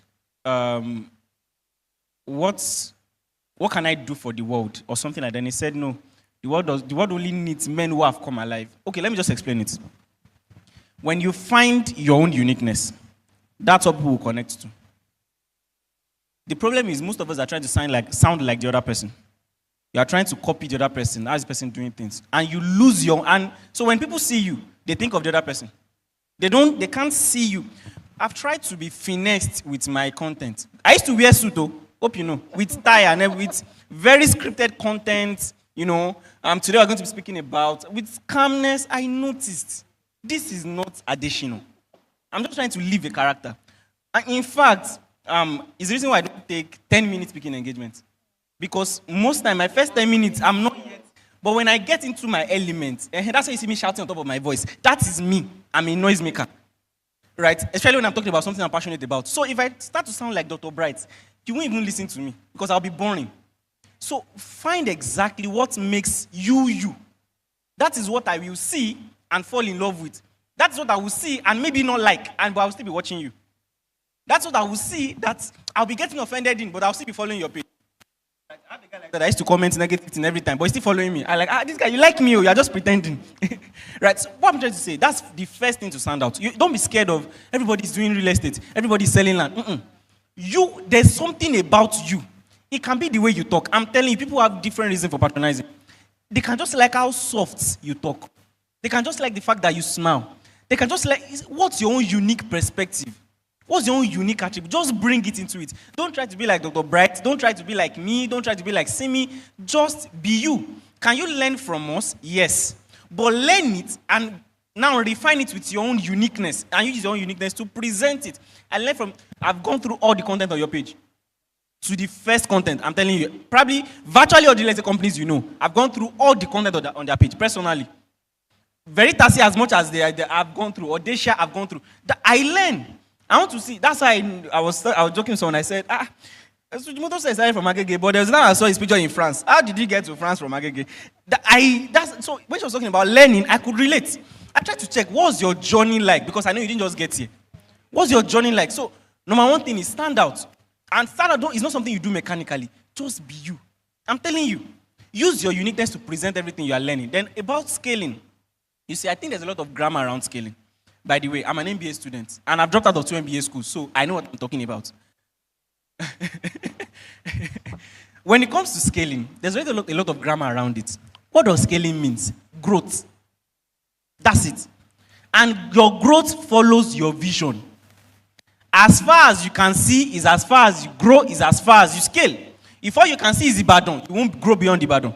If all you can see is Nigeria, you won't grow beyond Nigeria. So what it is, where am I right now? Where do I want to go in the next 5 years? That's your scale. When you get in 5 years, where do I want to go in the next 10 years? That's your scale. So you realize that nobody really woke up and say, I laugh when I see people start their company as Kiniko group of companies, startup group of companies. What are you trying to do? You grow into such. So, for example, you start a shop in Ibadan, and you're like, you know what? We are getting orders from Lagos. Your scaling also follows your market. And we're getting a lot of orders from market. Okay, to save cost on delivery. How much are we selling on delivery from Ibadan to Lagos? What if you have a branch in Lagos? How much will it reduce our cost of delivery to Lagos? If yes, let's open a branch. Secondly, do we have someone in Ibadan branch that we can send to Lagos that already understand the processes and the culture of this business that can go and start it there? Because you don't just open a new business and employ someone new there. They will run it as a different business from this one entirely. So you can see how your growth, how your vision, or a problem in your business dictates scaling. So it's not today. We're going to start 20 branches. And nobody's ordering from that state. Nobody's ordering. No, you have to, oh, I'm very frustrated, right? You just want to frustrate yourself. Right? Where is your market coming from? Where are they pulling? It's people that will pull you to all those places. People that will pull you to all those places. I want to say something, but it's sensitive. So that's why you see that many people leave Nigeria and they struggle. Because there's nothing pulling them. It's an influence you are trying to extend. But when you're a nobody here is a nobody there. But when you're somebody here, you want to extend your influence there. So, and then maybe, for example, I have tons of consulting from the UK, from New Zealand. So if I go there, even if, at least I have some people already that I can, you see what I'm trying to say? So your scale, it follows where your customers are pulling you from. What will make them pull you is your uniqueness. Don't go and start a branch in Abuja because the brand has a branch in Abuja. Do you have markets or people asking, I need property in Abuja, I need property in Abuja? That's what will make you go and start properties in Abuja. Not because we have vision oriented, we have to, no, leave that grammar. Follow the market. Thank you. That's profound. Okay. The follow the market, he said. Me, I wrote a book, Follow the Money. So you can check it out. That's my first book, actually. And I feel like it's an evidence to tell you that I really love money so much. Okay, so I would answer the question this way. I think that a lot of us want to start building the skyscraper from the top. Yeah. And you see, that's one thing Instagram has done. Let me give you an example. For example, if you go on YouTube right now and you check us out, you can see that it's just the stage that is showing, right? So no matter whatever energy I show to you, maybe I'm standing, you don't know how many people I'm talking to in the audience, right? It's the same way social media as well. We really don't know what's happening on the back end. Oh, he's clean shoes, he's on suits. For example, say additional now. You see him, he's always looking fresh. You're not going to know that this guy is working back to back. In fact, the videos you're seeing, there's a team behind, working on those videos as well. So I feel like the fact that social media has really disrupted the process of growth for a lot of us, because we have now related growth to be success look-alike. Because in all honesty, what we define as success is not success. A lot of us see success as driving a Benz. For real? One Benz. The whole of your life. Some of you will have a Benz. If you have a car on your wallpaper, that car, someone has given, Otedola gave his daughters Ferrari. 3. Abi, how many? 3 daughters. What car is on you? You didn't even put a Ferrari, and that's your dream car. You should be ashamed of yourself. Are you getting my point? So if we are trying to define success by Otedola, it means that the wedding and all of that, for example, that should be your next wallpaper. Are you getting my point? So that's the very first question. You want to start a business. Ask yourself, this person you're trying to copy, where did it start from? She said, I said something that, when we come here, we tell you our story, it looks polished and sweet, it was selling Akube shoes. You think I was just somewhere selling Akube shoes. Baba, I was trekking Lasso selling Akube shoes. I was selling Akube shoes from Marshall to Marshall. You know who Marshall is? Everyone in school knew I was selling Akube shoes. And whenever I sell something, I shout about it. He said he's a noisemaker. I'm more of a noisemaker than he is. Because if you go to school today, they'll still remember me that, no, be you, Akube shoes. That's Lasso. So, how many of us right now in this room, if you walk into this room, they can identify you with something? I've gone to places to go to speak to them, and they call me Omonile. They call me, real estate. Why? Because that's what I shout about. Are you getting my point? But I didn't get there just by shouting about it. It took me more than 10 years starting and failing at businesses. In fact, let me give you an example. There's some of you here. Let me give you a tip. You see me now, you're like, this guy. So just 4 years, they can do this in Odisha. I will go and start a real estate company. This is the law speaking. Don't start. If that's the reason you want to start a company, additional, am I right? Don't start, because you'll get yourself in trouble. You have to understand the back-end process first. Before I started a real estate company, I already started selling real estate first. Then I now served in a real estate company for a year. Then I started one with a partner. Work. I left and now started again. So you say Audacia is what? Is the second real estate company I'm running. So if you see me standing on the pulpit today talking about Audacia, and you see Dr. Bright is in Abuja, is in one place, and the company is running fine and everything, it's because I already understand structures, because I've built different brands over time. Are you getting it? And that's what we call scale. Scale for me. Let me give another example. Some of you want to start a business, you go and start. The first thing you remember is to go and borrow money. It's one of the reasons why your family members don't pick your calls anymore. Today you go and pitch to them. Today I want to become an astronaut. Tomorrow you go and pitch to them. You say you're going into fashion now. Next tomorrow you want to sell wigs and all of that. No, it's because you are actually looking at different success stories online and you are becoming confused. Just like he said, pick one. How did I start? Very, very simple. I'm not going to lie about it. You know, I said I did not hear God tell me anything. I just went online. The richest people in Nigeria, who are they? And they came out. I saw like 1 to 10 of them. What industries are very similar with these guys? Let me tell you the part you guys don't check that I checked. And I checked. I said, what's their story line? You see, some of us, you are buying your $10. Me, I bought, we're online. Before they drag me. I bought a $10 book knowing that I'm not going to learn how to make money from that book. I just want to be inspired. Some of you are looking for what I just said, you don't understand. Some of you are looking for the secret. And in all honesty, there's really no secret. It's what you're doing every day that is the secret. Yeah, I've had to pay for classes $2,000, $3,000. And what the guy is telling me, if it is the old bride, Martin, no, $3,000, you are telling me the same thing I know? Are you getting my point? How many of you have been in classes like that? You go for a wealth conference, they're telling you I will change your life forever. You are listening, they're telling you network marketing, refer to. Are you getting my point? So you need to understand that when you're starting, look for people that their journey looks alike like yours. So when I started, I looked for a Nigerian mentor, first thing first. I didn't go for Grant Cardone. Nigerian mentor, people that are accessible, Tsuchimoto, Akintayo, Nola. I started, and those ones, they were still even far then because, let me tell you another thing, mentorship, I don't know, there's growth in mentorship. So for me, I believe that you can outgrow a mentor. I believe that there are stages to mentorship, right? So for me, at the level I was, Sujimoto would not listen to me. So I went to people that were on that I had access to. So someone like Lukman, I had access to him. He was doing really well. And from year one, I started. Today, Sujimoto is forwarding my book. Why? Because he has seen an evidence of what I've done. A lot of you guys, you walk up to us today to talk to us. We might not give you that much importance because you've not built anything. So until you begin to build, are you getting my point? The real success is in building. We know, I'm online with 1 million followers, whatever. We know that those things is not what counts. It's building that counts. There are a lot of people that are online with the session with us today. They could not make it down here, and you need to see how they're apologizing. Some even send some funds to support. Why? Because they understand the value of relationship. Why? Because they've seen my journey. They want to be part of my journey. How many of you go today, want to start a dream, or you want to start a business, and you have friends that can fundraise your business? Some of you haven't gone to meet your friends, and you're like, I want to start a business, and they're like, we are going to fund you, and you start the business, and up until today, you've not heard anything from them.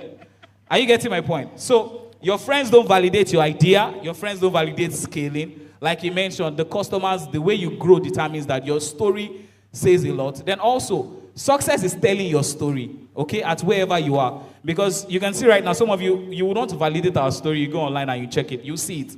Go to my first post on Instagram. You see my shoe post, Brooks Nation. I'm still using the same number for 15 years now. Yes. Same phone number. Are you getting my point? So there's growth. Growth is success too, okay? Can you tell your neighbor growth is success too? Yeah, thank you. All right, thank you so much. That was awesome. All right, so I'm going to go to the next phase of the topic of credibility. Now, I know that we all know that when you want to buy a property, and this is very experiential for me because I still went yesterday to secure one for one of my friends, and before she made that transfer, she questioned, are you sure that this guy is legit? Are you sure? I don't want to hear stories that such. This money is going out. Now let's talk about credibility for realtors who are just starting out. What do you recommend? How can they build credibility? Because we live in a country or in an environment where once the topic of money comes out, everybody is touchy. They want to know if you are legit. They don't want to be a victim of a scam. They are hoping that you are legit. If you are not affiliated to a company that is known, they don't think there's already that doubt. So how can a realtor, somebody who is just starting out, build credibility, convince clients to trust them with their property, with their money? Okay, so I think I always like to say that credibility is actually, whether like it or not, it's not magic. It's not a one-day thing. Credibility actually takes time. And as much as possible, I'm sure you could hear when he was speaking and when he was speaking, they spoke about their track record. The truth is, nobody gives you their money without seeing a track record. It's not, as much as, if anybody gives you their money, right, that you've not built anything yet, I promise you, they're just your friends and your family members. A lot of times, when you are actually going to build your credibility, one of the things I always try to say is build credibility by association. So, I mean, when you're reading my bio, one of the organizations you mentioned was Live Your Dreams Africa Foundation. And when I was to start out, one of the things I said to myself was, who are those that are doing well in my industry in Nigeria? One of them is Bankole Williams. And so what I did was, I went to his office. I said, sir, I mean, this is great, you can watch it. I said, sir, I'll work for you, but, I mean, obviously, the amount is not something I'm going to pay attention to. But I knew what I was doing. I knew that I was going to enter the rooms he was going to enter. I was going to speak to people he was going to be speaking to. So I went there, and what I did was just to build my credibility by being around him. And again, serving him so well that even when I was going to leave, he knew that, oh, you're too valuable to just leave like that. I was going to bring you on the board. So again, I think two things, right? First, credibility association. In the same way that, I will say a lot of times, see, people perceive you by people around you. So if you come around and you say that you're friends with Bright or you're friends with Additional, automatically you just assume that, oh, if you're friends with them, then you actually have value. In the same way that if you're just starting out, I think the first thing you want to do is to get around people that are actually doing well. Don't just assume that people will see you. Because the truth is, again, it's a perception game. So again, just try to be in their circles by service. I will say a lot of times that if you know that you don't have anything to your name, there are people around you that have something to their name, be in their circles. Be in their circles by service. Yes, sometimes it might be like, oh, by service. Be as practical as possible. You don't have money to buy them gifts, it's fine. You don't have money to buy them the kind of gift they will need, it's fine. Go there and say, sir, can I work with you for free if it's possible? If you know that you don't have the financial strength to do that, how about you say, sir, can I work with you, but you're just taking my transportation at the very least. Because I believe that again and again, people most times perceive, just like you have an iPhone. When you someone with an iPhone, what do you believe? The person's what? Rich. I mean, in the same way that this thing, people don't understand that, see, in Nigeria, we are ruled by perception. It is very, very tricky, but very, very simple. We are very ruled by perception. So if you see Bright with somebody that is an upcoming realtor, you automatically believe that Bright can trust him, I can trust him. So credibility, a lot of times, the reason why you are taking time is because you are trying to build from scratch. Tell them about borrow credibility. Tap your neighbor, borrow credibility. Sometimes you are wasting your time trying to build something. Because, again, there are people around you that are doing well. Look around them. How can I be of value to them? And then how can I enter their circles? Once you enter, I promise you, now I'm consulting for organizations. I mean, I remember when I first entered, banking consultants for millions and billions. I thought it was a joke. I mean, like, what's happening here? I mean, I was in a circle first. What you're also not learning is by being in those circles, you are learning the systems of that business. Some of you have not learned how to call heavy money. Why? Because you're not around somebody that can call money in billions. In fact, you're not confident enough to say, I want to charge you 5 billion naira for just one. I mean, I'm speaking for 30 minutes. I remember the first time Banky was charging somebody to come and speak, and I'm like, sir, what did you just say, sir? See, there was again, let me say this. Rich people sometimes, someone is laughing, rich people sometimes would not give their money when they perceive that you are cheap. Most times, because of the kind of ego they have, they believe that you're of value when you're actually calling certain amounts of money, right? So again, a lot of times you need to go and listen to people that actually can call those numbers and say, sir. In fact, sometimes they even need to say, sir, just be around them. The more they say, the more one day you catch the spirit. See, there's something, you will catch the spirit. In fact, you would catch that confidence. So I'm not confident to call. Why? You are not around rooms that they call those numbers. You are not enshrined in those rooms. So most times I hear billions. You maybe come for one-off conference. Someone says billion. That's the end of when you heard billions. But then again, Monday to Friday, you're learning 1 billion, 5 billion, 10 billion. The truth is, when somebody comes to meet you for money, even you're unconscious. People say, I mean, yeah, you didn't plan to say it, but because you've been used to this, Your unconscious says it, and they believe that for you to say that amount, they believe that actually what you are selling is of good value. You build credibility, one, because you've learnt by way of being around. Two, because you are around them, they can trust you. So, again, I believe strongly that a lot of times, young people need to stop wasting time and then start paying attention to those around them that they can borrow credibility from. When you do that, I believe strongly that you help your game. Thank you very much. That's so great. That's so great. I hope that we're taking notes, writing things down. Okay, so this is for the real estate. Permits me to use moguls, right? Okay. So what is the realistic income potential for for youths who are just getting into real estate? What do you think is the realistic, given the economy today? I don't even know how to answer the question. This is a setup. But the truth is, you see, the Nigerian real estate is at a stage where there's no limit. Right? And I say that knowing what is obtainable. But also, like she said, it depends on the circles you are, right? And the kind of knowledge you have. That's the truth. You can broker a deal today and make 100 million naira. You can broker a deal today and make 10 million naira. And you can broker a deal and make 100K. Right? You will see that the people you will sell to at those 3 different levels are 3 different people also. So you see how your circle influences what you can make. But in all honesty, you can't, the way we practice this in Nigeria, you can't even do that in developed countries. You can't just wake up and say you want to become a realtor. Right? You have to go and get licensed, maybe for like 6 months. And you can fail the exam. How many people even fail drivers driving? So you can't even just wake up. So take advantage. Let me say, all of us are beneficiaries of corruption. All of us are beneficiaries of corruption. Right? How many of you have posted investment offer on your status before? In a proper country, they will pick you up. Because you don't just sell investment like that. So that you can put it and people can trust you with it, that's an advantage you can use. That's why I said, actually, there seems as if there's no limit. It is what you, like I tell people, it is what you kill that you eat. It's what you go after that you get.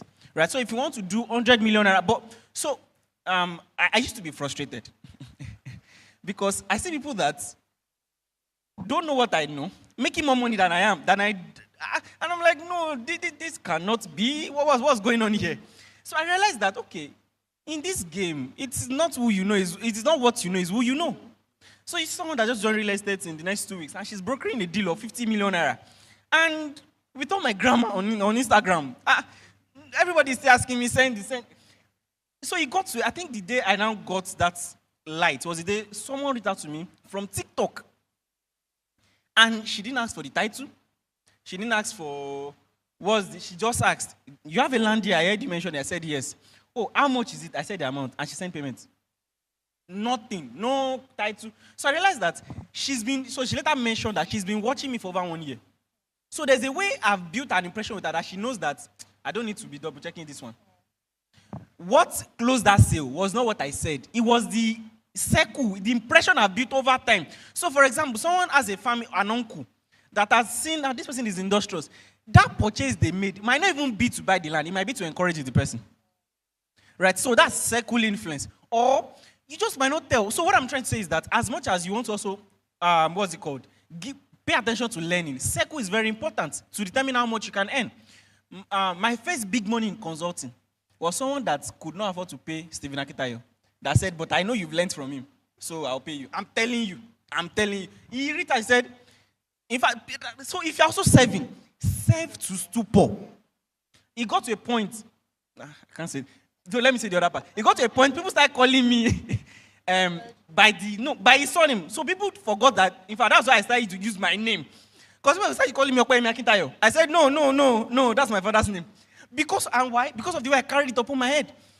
Even when some things were not, maybe something is happening, so people thought that maybe Dr. Stephen was bribing me because of the way I carried company on my head. You see, you cannot say you want to learn under someone and everybody is bad-mouthing the person, you're also joining the person. It's a lie. You are deceiving yourself. You can't. You know, I see something that people don't see what you say you are. People say what you think you are. Yeah. So when you open your mouth, people will know that you are not really here. They will know. So there's a way I carried it upon my head that people even start coming around me because his credibility rubbed off on me. His fame also rubbed off on me. I remember there was a time I did a video and I mentioned him that went viral.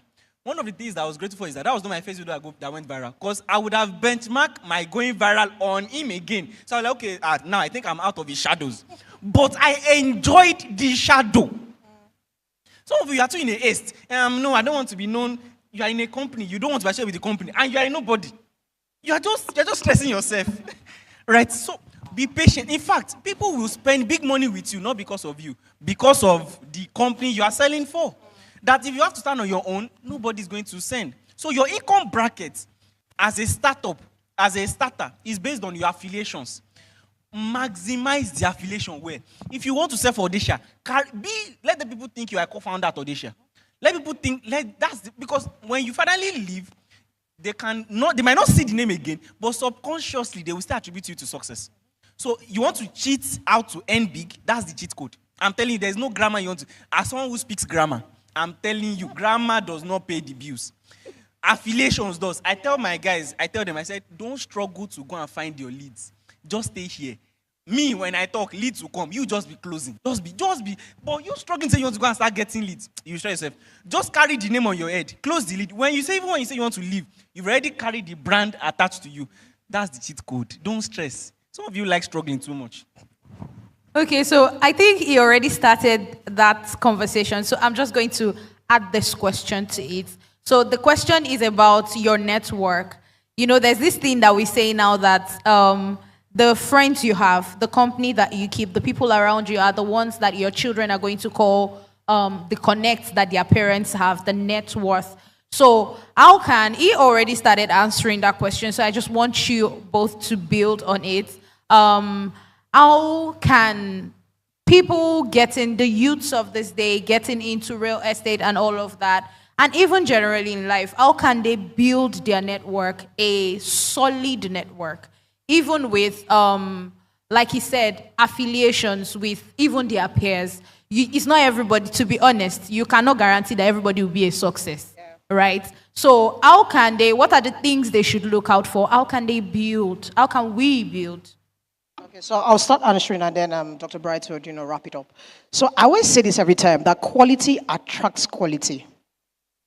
Yeah, I always say it every time. See, whenever you go for interviews, whenever you are anywhere, unconsciously, whether you should pay attention to you or they should overlook you. So the question is not how well, whatever you know at that point. The question is how much value, how different can you be? So if you are coming and you are doing what everybody is doing, the truth is we just see you as the norm and we overlook you.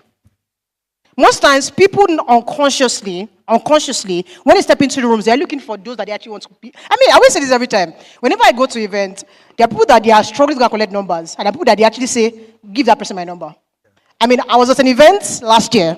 There's somebody I respect so much. He doesn't have so much following, but he has so much knowledge. And I'll say, I'm Dr. Emmanuel Taffa. And I was there, and I was just really amazed by this man, right? Listening to him and learning from him. And whilst I just went there, I just said one sentence to him. Oh, that was really, I really love the way you did that. And I just said one or two. And when everybody was struggling for his number, he told the company, I said, please look for that person and give her my number. There is a way that you can say words that are not the norm. Stop saying, everybody's saying, come and mentor me. Everybody's saying, oh, you had an amazing session. The truth is, people like me, I hear it every time. So if you're coming to me, I always say, come correct, come different. Because again, whether I like it or not, one of the ways to break into circles is to ensure that you build yourself. I always say this, people most times don't want to have mediocres in their circles. Nobody actually wants to have a mediocre in their circle. In fact, nobody follows a mediocre. What people most times want is that you actually have results. So I believe that in whatever stage you are, ensure that that stage, you are the very best in that stage. Or at that stage. You are the very best. Because again, People don't follow mediocres, they follow those that have results. Yes, your result might not be like, Dr. Bright's or additionals yet, but at the level that you are, let them know that you are so different that they actually know that, yes, even if you're not at their level yet, they can see something different about you and they want to bring you on board. Again, I always tell people that, see, by the grace of God, I have never, let's say, dogmatically, I've never, gone the conventional way of interviewing for a job. Most times, I get referred. But people don't understand this. When you want to move into HNIs actually do their research. So I currently, did I say this? So I'm currently with somebody, right? And when I was to come into his organization, they did some more research that I didn't know that the person was my spiritual mother, that he actually went to, I'm like, she sent me a script, I'm like, what? This man is someone that actually learns to nations, by the way. That scripture that says you learn to nations, that's his reality. Like, it's not, he learns to nations. So I found out that many times, whenever HNIs want people to come to their circles, they do their research on you, and the truth is, if they find nothing, they won't bring you in. So ask yourself, even where you are right now, I always try to say this most times to get people annoyed. Yes, you are still building, but try to search your name online. Google. What will you see? I feel a very good way to get yourself annoyed, right, is one of these days, just pick up your phone and say, what's your full name? Put it on Google and say, what will you see? Because the truth is, most people, before they reach out to you, they actually search you. I remember I was speaking to somebody one day, and the person said, Tiolu Wanimi, I was so amazed by the things I saw that you were doing, and I just felt, let me even search on Google. And they're like, my God. So the truth is, a lot of times, organizations right now are searching for you. So when they search for you, would they see somebody of value or somebody of vibes? Some of the only thing that you post there is, oh, I'm on the beach. And again, nobody wants a liability around them. Nobody wants someone that will come around and use their money to go and let me see what I'm about to say. Nobody wants a liability around them. So if everything you are posting is that you are wasting money, you're not posting any form of value, unconsciously, they exempt you from their circle. Yes, you might collect their number, but that's the end. You hear from them again. In fact, I always say this most times. Numbers is the big. You're not just because you have somebody's number. What? You have my number, and so? What are you doing with that number? So again, it's a function of what results do you have. Again, it's a function of how well have you built yourself. Again, it's a function of how different are you in your sector. Because again, like I said, quality attracts what? I didn't hear that. Quality attracts what? Thank you very much.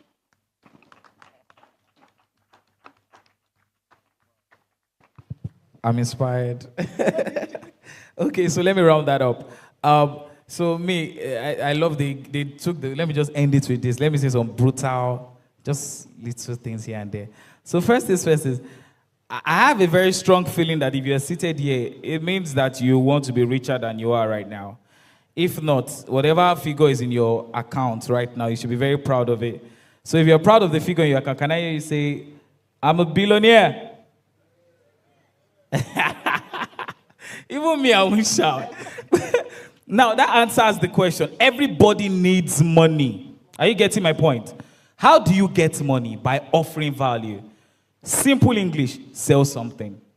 Now, the moment you walk up to me, my name is Bright Shekoni. I'm the CEO of Additional Properties. I can make you a landlord in 1 minute.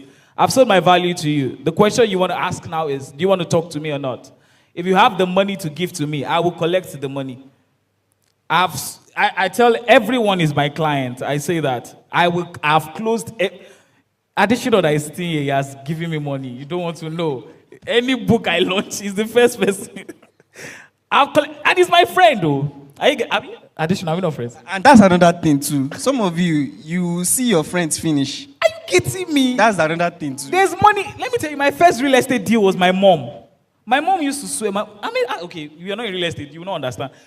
In Lagos, there's island, water land. My mom is proud of this with like, Raleni Island. Never, God forbid. My mom bought. I collected commission on that deal. My mom was the first. Guess what? After my mom, the week, I closed 200 million. Let me tell you how I closed it.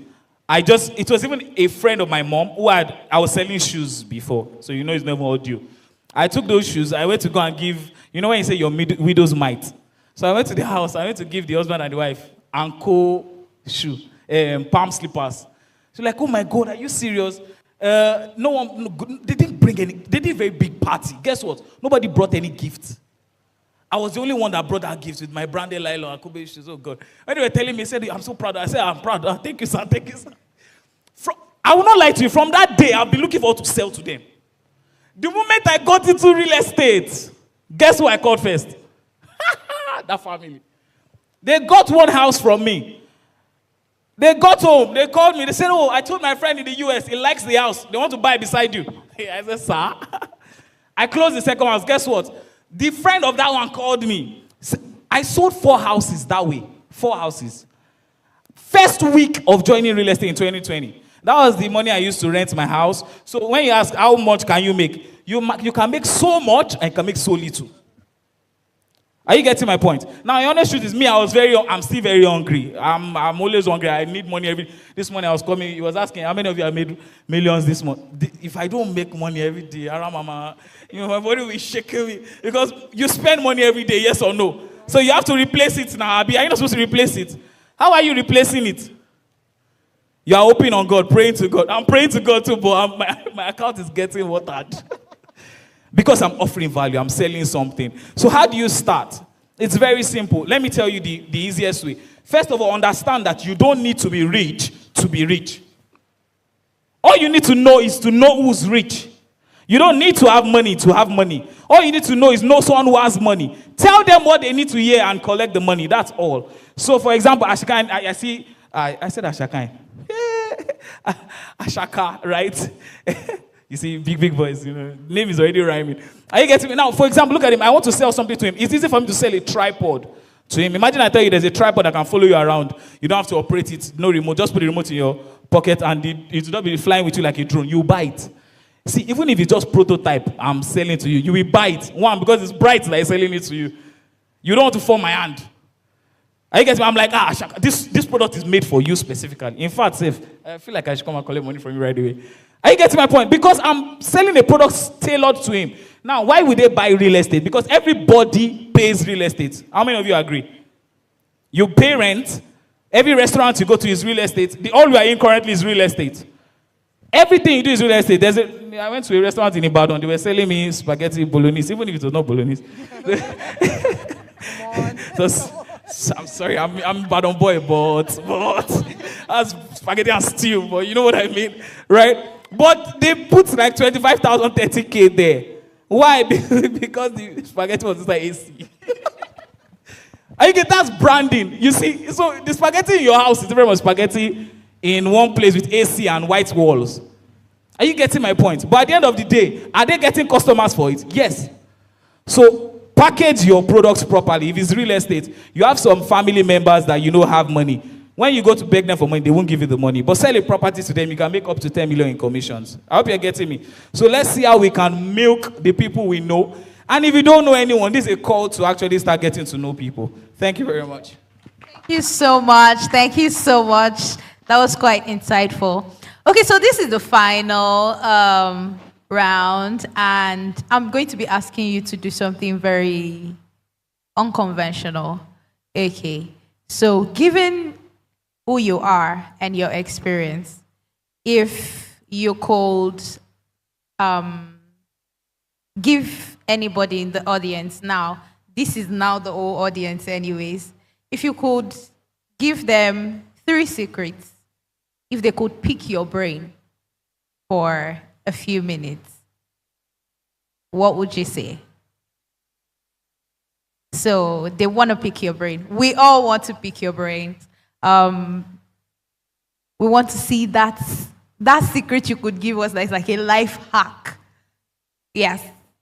Okay. So I'll go first and then allow them to wrap up, as always. So I would just say 3 things. And over time, I think these 3 things actually summarize my life's journey. I would say that the truth is, the rule of the game is consistency. Now, the truth is, you are saying 4 years, but I don't know if you paid attention to when he was speaking, that he said he had built other things. I mean, he had built a company for many years.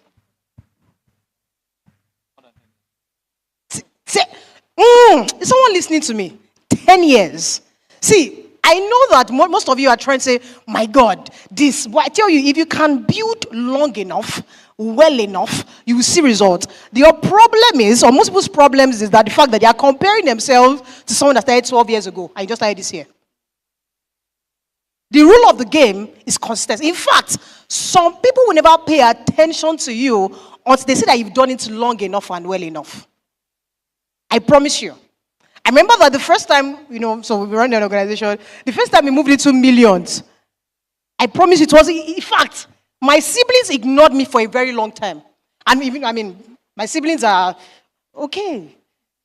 They ignore me for a very long time. See, there's a kind of doggedness that you have. That everybody knows that you are not here for the long, you're not here for the short term, no. You're here for the long run. Some of you do business for 1 year, 2 years, 3 years, and then you say you're done. Forgetting that, again, most times, there's something called consistency that would make people actually trust you well enough. I believe strongly that, see, a lot of times, there's nobody, I always say this again and again, no successful man actually got there, or woman got there in 1 day, or 1 year. Yes, they might start their company in 4 years, but I promise you, their journey did not start in that 4 years. They've had days of, Victory is here, by the way. Myself and Victory were at an event together, and we had an interesting time. But one of the things I wanted to speak up for Victory, the fact that, yes, you know him now, but I saw a video that was online. I said, this guy. He smiled. I said, this guy. Yeah, we knew him now, but that time the guy was crying. He stayed way back. And now you see him, now I'm like, oh, I want to be like Victory. Oh, God. Go and start. Go and start. Go and pay. See, again, this game is ruled by consistency. If you give up, tell anybody, please don't give up.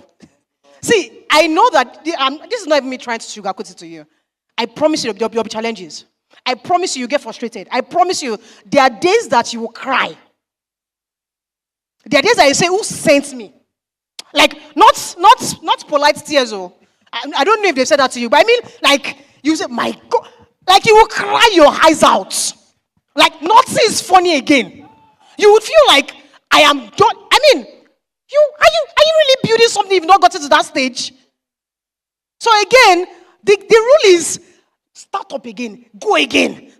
Keep on. Because the truth is, at some very point, the very people you are trying to meet, they are the ones that will try to meet you. I can say that from a fact. I have stories for days on that. So if you keep on going, at some very point, people you are trying to meet, as long as, again, I didn't just say keep on going. I said, do it long enough and what? Well enough. Well enough. Well, and I think I'll just pick my second point from that. Just like I said at the very beginning when I started answering, I said radical value. See, I've not seen anybody be successful and they are doing the norm. There must be something that they are doing that is crazy. This morning, I slept by 6 a.m. And I had to be here. My God. Literally, if you look into my eyes, you could literally see I am literally going from here to Benin. We have an event in Benin tomorrow. So you should need to understand that I am not resting. Obviously I'm resting, please. Don't. But that there's a kind of work rate you see that you know that, my God, this one is different. In fact, I'll give an example that is a little bit practical, and then I would wrap up on that. At some point, I grew up in Ibadan, so I can say that. I don't know how many of us know Jesse Privacy. Jesse, yeah. So I did my levels there. And at some point, they usually do a mock exam. I did my levels, and I think that was July, and I did the mock exam. I saw my result. I said, my God, my Lord, this is not me. I read, from that July to my exam in October, November, I read that I lost so much weight that people actually asked me in my neighborhood, do I have HIV? See, I said that to say that before my results came out, I knew I was going to pass. See, I knew, in fact, that was the first time I appeared on Billboard. You know how you have a result that it was so crazy that they had to put it on Billboard across Ibadan? That was the first time that my name went on. Because I knew, in fact, before the results came out, I knew that, my God, the way I read, it's the same way that you know when you've actually worked to a point that whether the money likes it or not, you make it. See, you will know. I will say, most times, you are still, just like I said, you're still okay, you're still comfortable. You're not yet radical enough to say that, how can I be so crazy from, again, let me use that word, crazy from the average person. Because again, nobody, is he Lemos? He's crazy. Is it Donald? You're crazy. I don't know, but this is my personal opinion. I've never seen anybody that's successful that's actually not crazy. I believe so. I've seen it happen over and over again. So again, if you are truly going, and this is my best advice to anybody, be radical enough in your doings and in the value that you offer. Ensure that it's not what everybody's doing. Ensure that you are so radical that when they see you, they say, oh, this is this man, this is this woman, that is doing something remarkable that we cannot ignore. Thank you very much. What do I want to say after that? All right, so let me say something crazy. You don't need another conference. You don't need another training. You don't need another mentorship. You don't need as someone I used to travel from Ilorin to Lagos virtually every week for conferences. My guys are watching. I was just telling you now. Virtually, it got to a point, they were writing tests. I was in Lagos applying for one grant. My HOD was my project advisor. He told me like this, said, Additional, stop stressing yourself, you are not graduating. In fact, when graduating is got released, I didn't check because I was not expecting to graduate. I didn't even know. I was putting my hand in things they did not send me in school, such that I was locked out of the school portal for about 48 hours. It's public knowledge. Right? So, in fact, VC himself, and what was I doing? I just could not stand that a mass comm student does not have access to the school studio. It just doesn't make sense to me. So we're trying to do a lot of things. Then I didn't know that a president cannot tell the student to pay into his account. But I'm like, I can't be waiting for you to be dragging. So I said, pay into my account. That's how they carry me to student. I'm trying to say something. That's why I said you don't need another conference. If what you've heard today does not push you to enter your room and start building and lock the door and throw away the key, nothing else will. Not as someone who has attended conferences I just got to a point I discovered that, in fact, as you were saying, talking about paying thousands of dollars, I think it's like the school fees you have to pay. I paid one, I think it was last year, and as I said, nah, I'm done. Millions, excluding my flights and accommodation and everything. And you are telling me, poor people live by concept, people live by. I say, okay, I know this much. Say something else. Which one is quotes? I'm not here for quotes. How did you get this money? What was this quote? And which is why, if you see that, I'm very theoretical. I read books a lot. I pick courses a lot. I can give you charts, Gantt charts. We'll do mind mapping, but I know. I just know. If I was telling someone, I said, MBAs is not for entrepreneurs. It's for managers. As a student of 3 MBA schools, I'm telling you. So what I'm trying to say, you don't need another coaching. You don't need another business school, you don't need. Why are we transitioning from what we are doing to having a platform? It's because right from time, those of you who know me, I'm not a business coach, I'm not a business consultant, I'm not a whatever. I'm an entrepreneur. I'm just sharing you what has worked for me. If it works for you, fine. If it doesn't work for you, that's your cup of tea. Right? But what exactly do you need? What am I building? That's it. Define it. Clearly, define it. What am I building? For the longest time, we were following just one page. Airs Holdings. Recently, my social media manager started following people. We've returned back. If you check, just one person we're following. Airs Holdings. I don't like confusion. And that's why even our content process is also simple. I go, they record, they start cutting excerpts. Your life is too complicated. My primary job description is 2 things. Meetings and learning. Meetings to make money. Learning so that you want to meet me. That's it. I learn so that you want to, if I say I want to meet you, you give me an appointment. If you want to meet me also, and the meeting is, what business are we doing? What deal are we doing? That's it. Right? One of my guys is here. He knows how many times he sends me a message before I reply. Go straight to the point. What are we doing? And that's because I know what I'm building. I'm building a holding company. So that when you see me talk businesses, I know that I don't want to be a business coach or a business consultant. I've never seen a billionaire business consultant. Coach or business consultant. So I told my said we are and it has been from a long time. I've told him we'll transition to be a platform where it will be an entrepreneur's YouTube or entrepreneur's Netflix. And it will be topical. So everything I'm saying now, so next month, there's a waitlist already, it's already out. By next month now, we are launching an MVP with over 100 contents there. Such that you want to raise funds, just go there and learn. So we'll create content there and you just subscribe for a fee for a month. That is a business of business intelligence. And I'm telling you, see, sometimes we'll say, can I say this? Can I say this? You know why? Popular knowledge has never made anyone wealthy. As a wealth manager, I know no investment bank is designed to make you wealthy. They work for us. They are collecting your money to buy shares of our company, to give us money.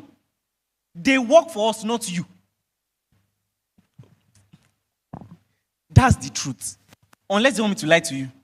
When you see them say they are listing shares of, what's it called? MTN. Hope you know, on every share you buy, they are getting brokerage fee. So who do they work for? It's us now. We want to raise, banks now they are recapitalizing, right? They want to raise 500 million, 500 billion, whatever they are bidding. So who is really under pressure? You or banks? So who are the investment man working for? The banks. And by the way, if the shares does not go up in value, will you arrest them? So who made the money? Oh, save. If you put money in bank, they give you how many percent?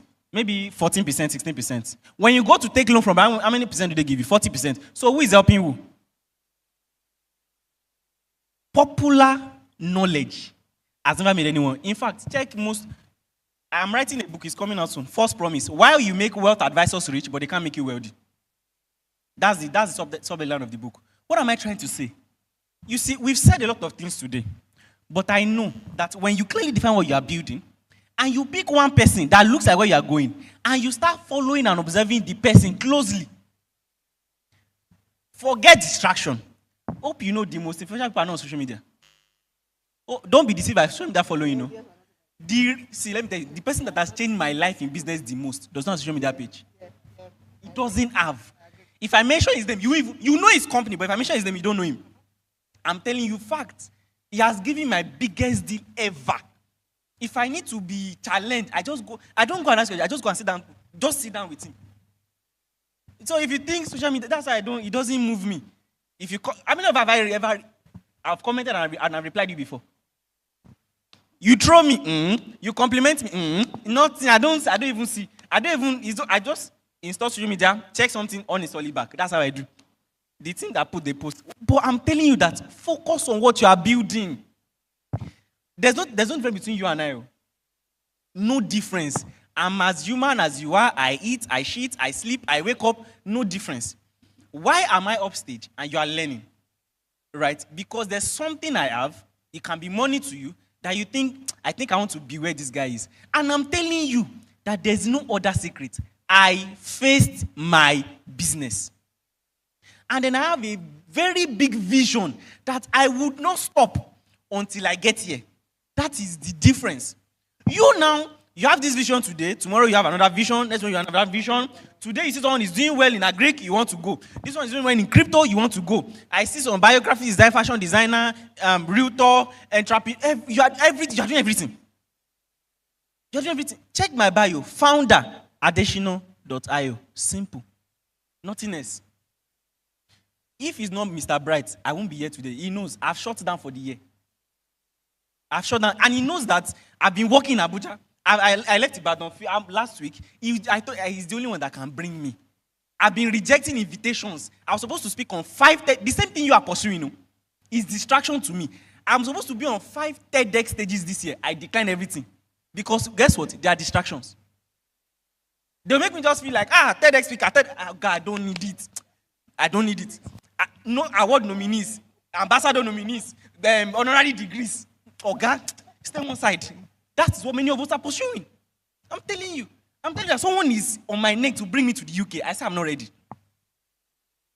Because I told me, I said, I'm already a nobody in Nigeria. I will never enter any country as a nobody again. I will never. It has to be honorary. So that's the difference between us. It's what me I'm seeing. It's what me I want to build. And that's why I don't give into distraction. When I go social media, when I scroll, I'm thinking in my head, so you've consumed 5 people's content. How many people have consumed your content today? Some of you now, how many of you want the latest Ferraris, latest iPhone 17? You like those this big thing. How many people? are currently waiting for the latest thing you are producing. Or there's nothing that is coming from you that people are waiting for. Is that how useless you are? What are you locking yourself to build? That's just a teaser. People are waiting on their seat. I can't wait for this thing to launch. Today now you launch Cotiva. Right? That's something that some people will buy. What are you cooking? That thousands of people are waiting to consume. I just teased that I'm going to do a world tour. I was on Insta. In fact, the first time I was on TikTok Live. I said I wanted to do a conference in Lagos. People literally volunteered everything I need, including all. So I was not going to spend a penny. Guess what? I still declined. I still cancelled it. Because I know many of the things we judge as success, I don't see it. I don't see it. Let me build. All these things, you will do them with ease. Let me build. This is thing you want to do. You want to start selling? Build a name. Build a brand. Be known for something. Start create. Is the content you want to create? Create the content. You want to start a team that will be selling for you? Focus on training those sales team than speaking engagement. People will start inviting you. Cancel. I wish my team can show you. Invitation, cancel. It's distraction. You think I don't like it? I'm not moved by being on flyer. I'm not moved. I have free accommodation. Anytime I go to Lagos, I don't stay there. Because I know that if I'm here, you'll be engaging in conversation. And I like solitude. I've seen everybody. I look at myself. Elon Musk, how is he thinking? So I'm thinking, when will my mind get to this level? Let me shock you. You know, I study mass communication, right? I'm licensed with AppCon, right? I'm a certified, I'm arts Concord, finance and commercial Concord. Guess what? Right now, I'm currently learning back-end engineering in law school. Why? I'm building a product. I don't want any engineer to be telling me this is how it works and I don't know what, and he'll be twisting me like this. No. I've learned product design already. I've learned product management. I'm a digital marketer. I'm a web designer. I'm not learning it to do it. I don't do it as a service. I just want to know it. Why? Because I know what I'm building. I know that the future, so currently the money is in tech.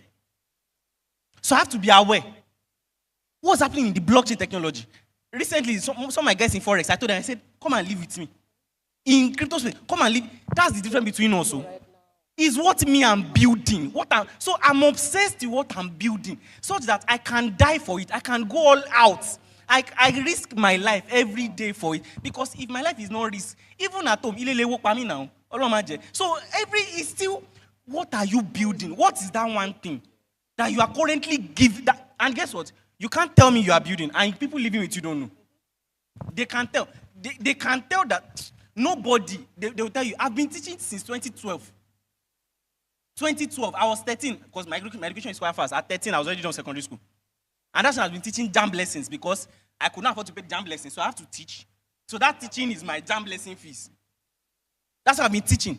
And then even since then, I've been teaching that, because then I used to think that education is the way to money. So I teach them that if you don't pass now, how will you be successful in life? So I've been teaching finance since then, I didn't even know. I'm telling you, and I've been reading. I've just been, so my guys know since then that, no, you've always been this crazy. I've always known that, because I've seen every template in my family. Nobody really touch money like that. If I want to break this, that means I can't go their route. So I knew I have to build something. The day I got the revelation that everybody that is wealthy builds businesses, my appetite and desires and vision changed. I know that let me just build one thing. If I can build something that can be worth, let's say, some billions of dollars now, I can finance any other business acquisitions. I can do mergers. I can acquire companies. I can now start growing. Elon Musk only built Tesla and even Tesla self. Even PayPal.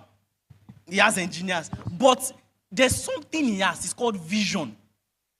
And so even though he's not the one that built it literally, he's the one that built it actually. The same way Steve Jobs did not program Apple OS. But who built the company?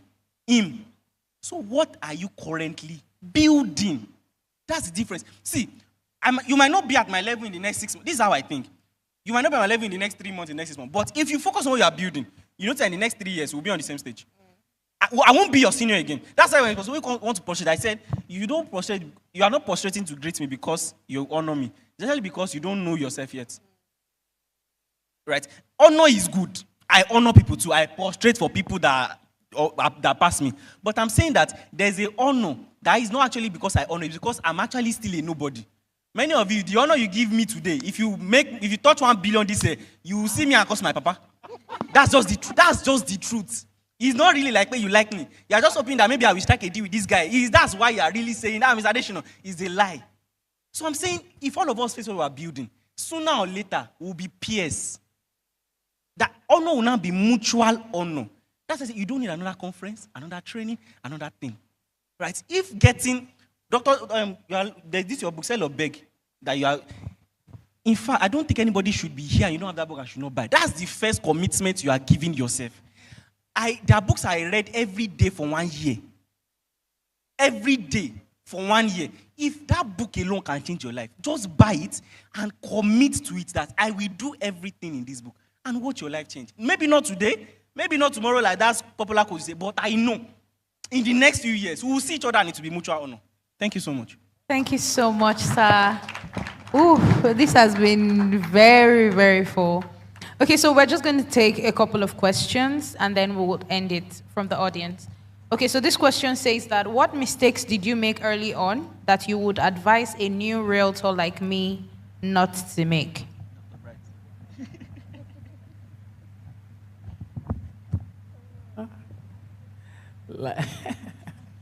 I think I got into real estate thinking that it was a get rich quick, scheme.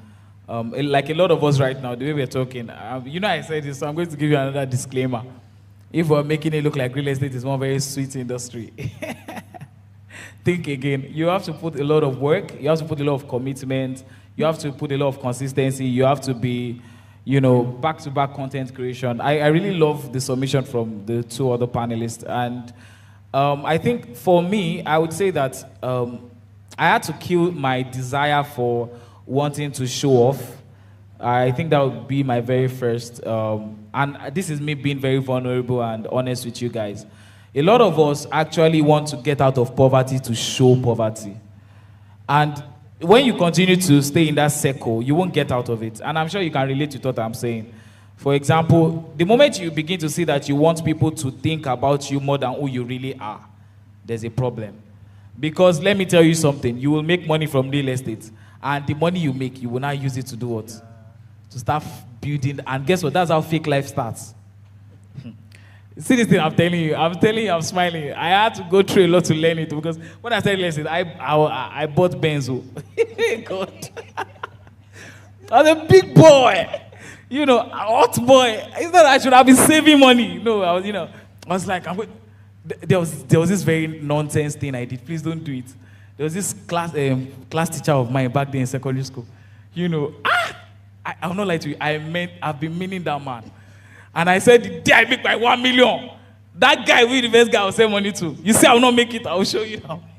So a lot of us and see, it's fine. I'll be honest with you. Every day I wake up and I want to buy a Lamborghini, I want to buy a G-Wagon, I want to buy a private jet and all that. It's good. It keeps you dreaming. But you have to learn to connect your dream with reality. You see, a lot of us, we don't have too many opportunities. Okay? So you have to learn to take advantage of opportunities. Some of us, we just have just 1 minute on a platform.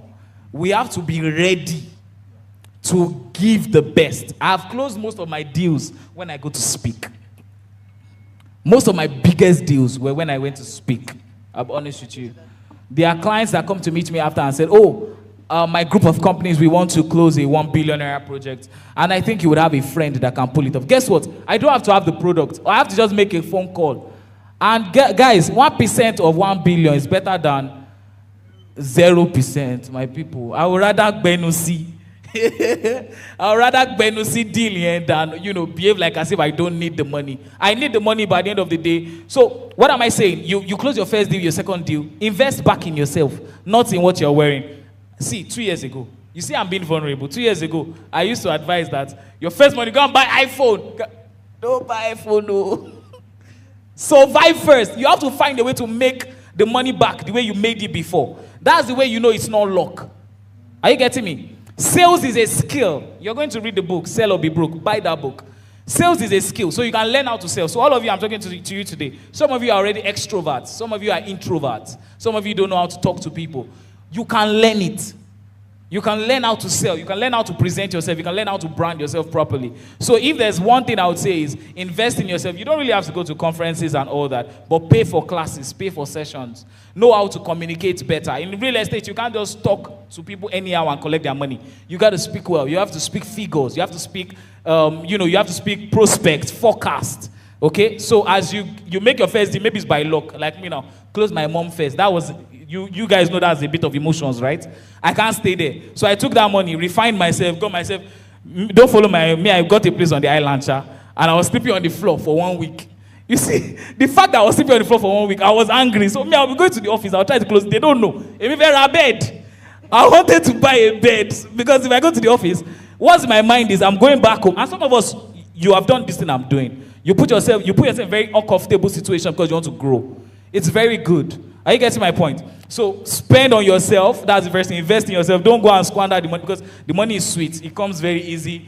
The way I'm telling you, when you close your first deal, you people know. Some of you never listen to me again. Say, which mentor? I don't need mentor, Joe. How much is your money? You know. Are you okay? She said mistakes are sweet, so you should make the mistakes. So thank you very much, guys.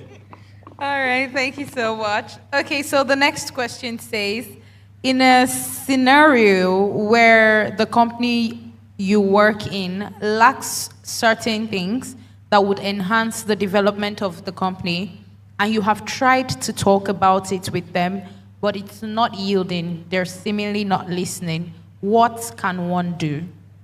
Okay, so I would respond to that. And I think the first thing I will say is, and again, I will say as much as possible, be selfish. It might seem like an odd advice, but it's the truth. Whenever you're working in companies, and this should be your two metrics whenever you're working for anybody, is that you're learning or you're earning. Now, it doesn't mean that, if you're not making money, it's fine. You just know that, okay, for example, I told you my journey, right? Is that you're learning or you're earning? Because the truth is, eventually, you don't want to waste your time. Whether like it or not, we are at our prime right now. You cannot afford to just say, oh, I am trying to get things better as much as possible. Ask yourself, sometimes you're not learning anything, but you're making money. That's fine. Use the money you're making to go and build yourself. Life is not hard, right? But again, if you are in an organization and then you are not making money, you are not learning anything, tap your neighbor and say, get out of there. Someone did not do it well. Tap your neighbor and say, get out of there. See, for the last time, some people are smiling. Look at the neighbor and say something very serious. Something very, say, get out of there. Someone did it well. Because the truth is, you cannot afford to waste your time. Again, I'm sure you don't understand, but time is money. What makes things sweet is the fact that you're young. What dazzles people is your youth. I don't know if you've ever wondered why Sheikh Fakrode was saying, oh my God, the only reason why, because it was what?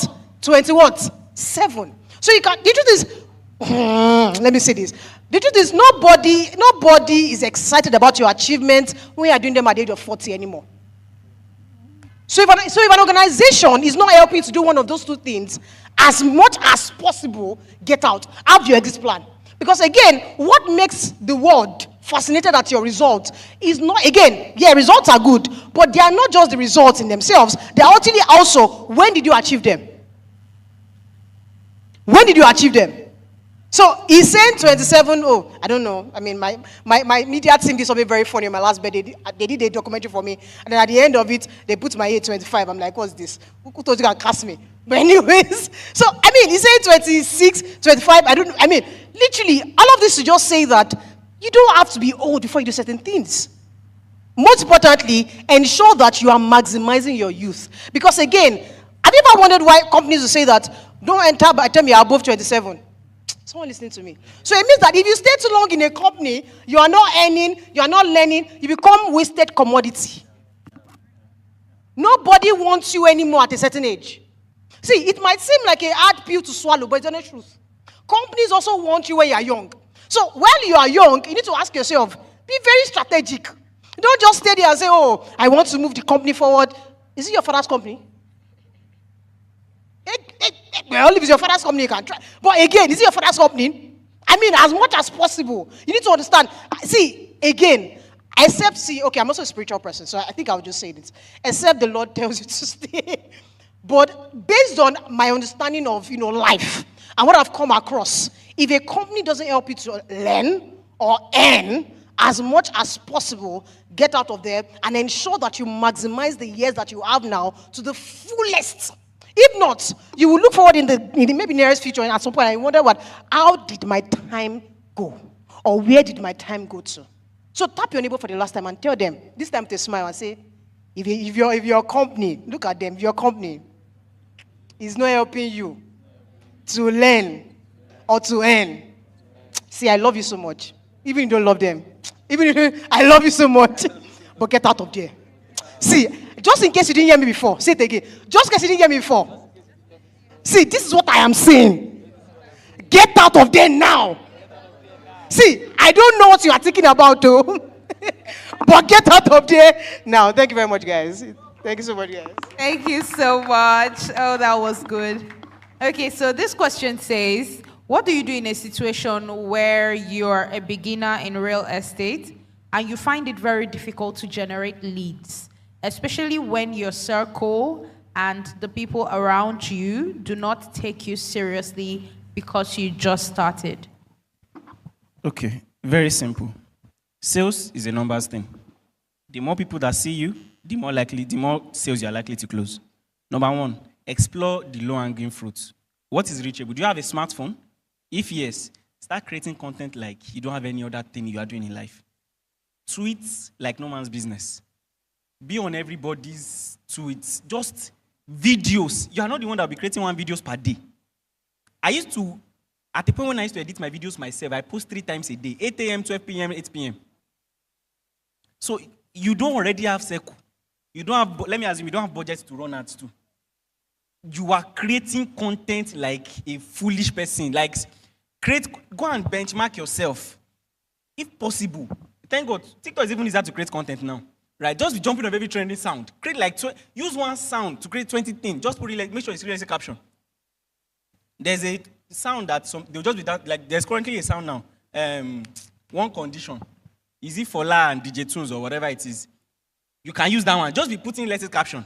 Be dancing and be saying you don't have land, but you are joining the dance. You don't have land. Create 50 of that. Someone with DM. Right? What's it called?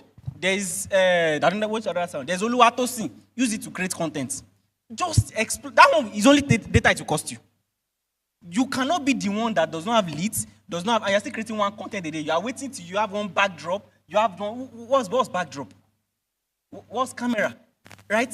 Sit down, go on TikTok, just be creating. Guess what? If you can go live on certain platform, I know TikTok, you need 1,000 followers to go live. Don't buy followers. You are deceived. That's fake life. Because they won't buy. Don't buy followers. Just grow organically. I was closing sale with less than 1,000 followers. I'm telling you, it's not really about the big followership and things like that. Just make sure you are visible, right? Another thing you can do, that your WhatsApp, right? Start organizing small real estate training. Don't organize it on YouTube. Create a group, let them join, right? But target it towards investors. You can't be a beginner and be training another beginner. I see people doing that nonsense. You are starting realtors, you're also training realtors. I'm like, sure, okay. Train investors, but train investors that you have understanding of what they are doing or what you can offer them. For example, people that want to buy land. First-time land buyers. You cannot be looking for leads that are doing training once a month. No. Every Friday, you are doing a WhatsApp training on first-time land buyers. You are generating leads. You are generating leads to your WhatsApp.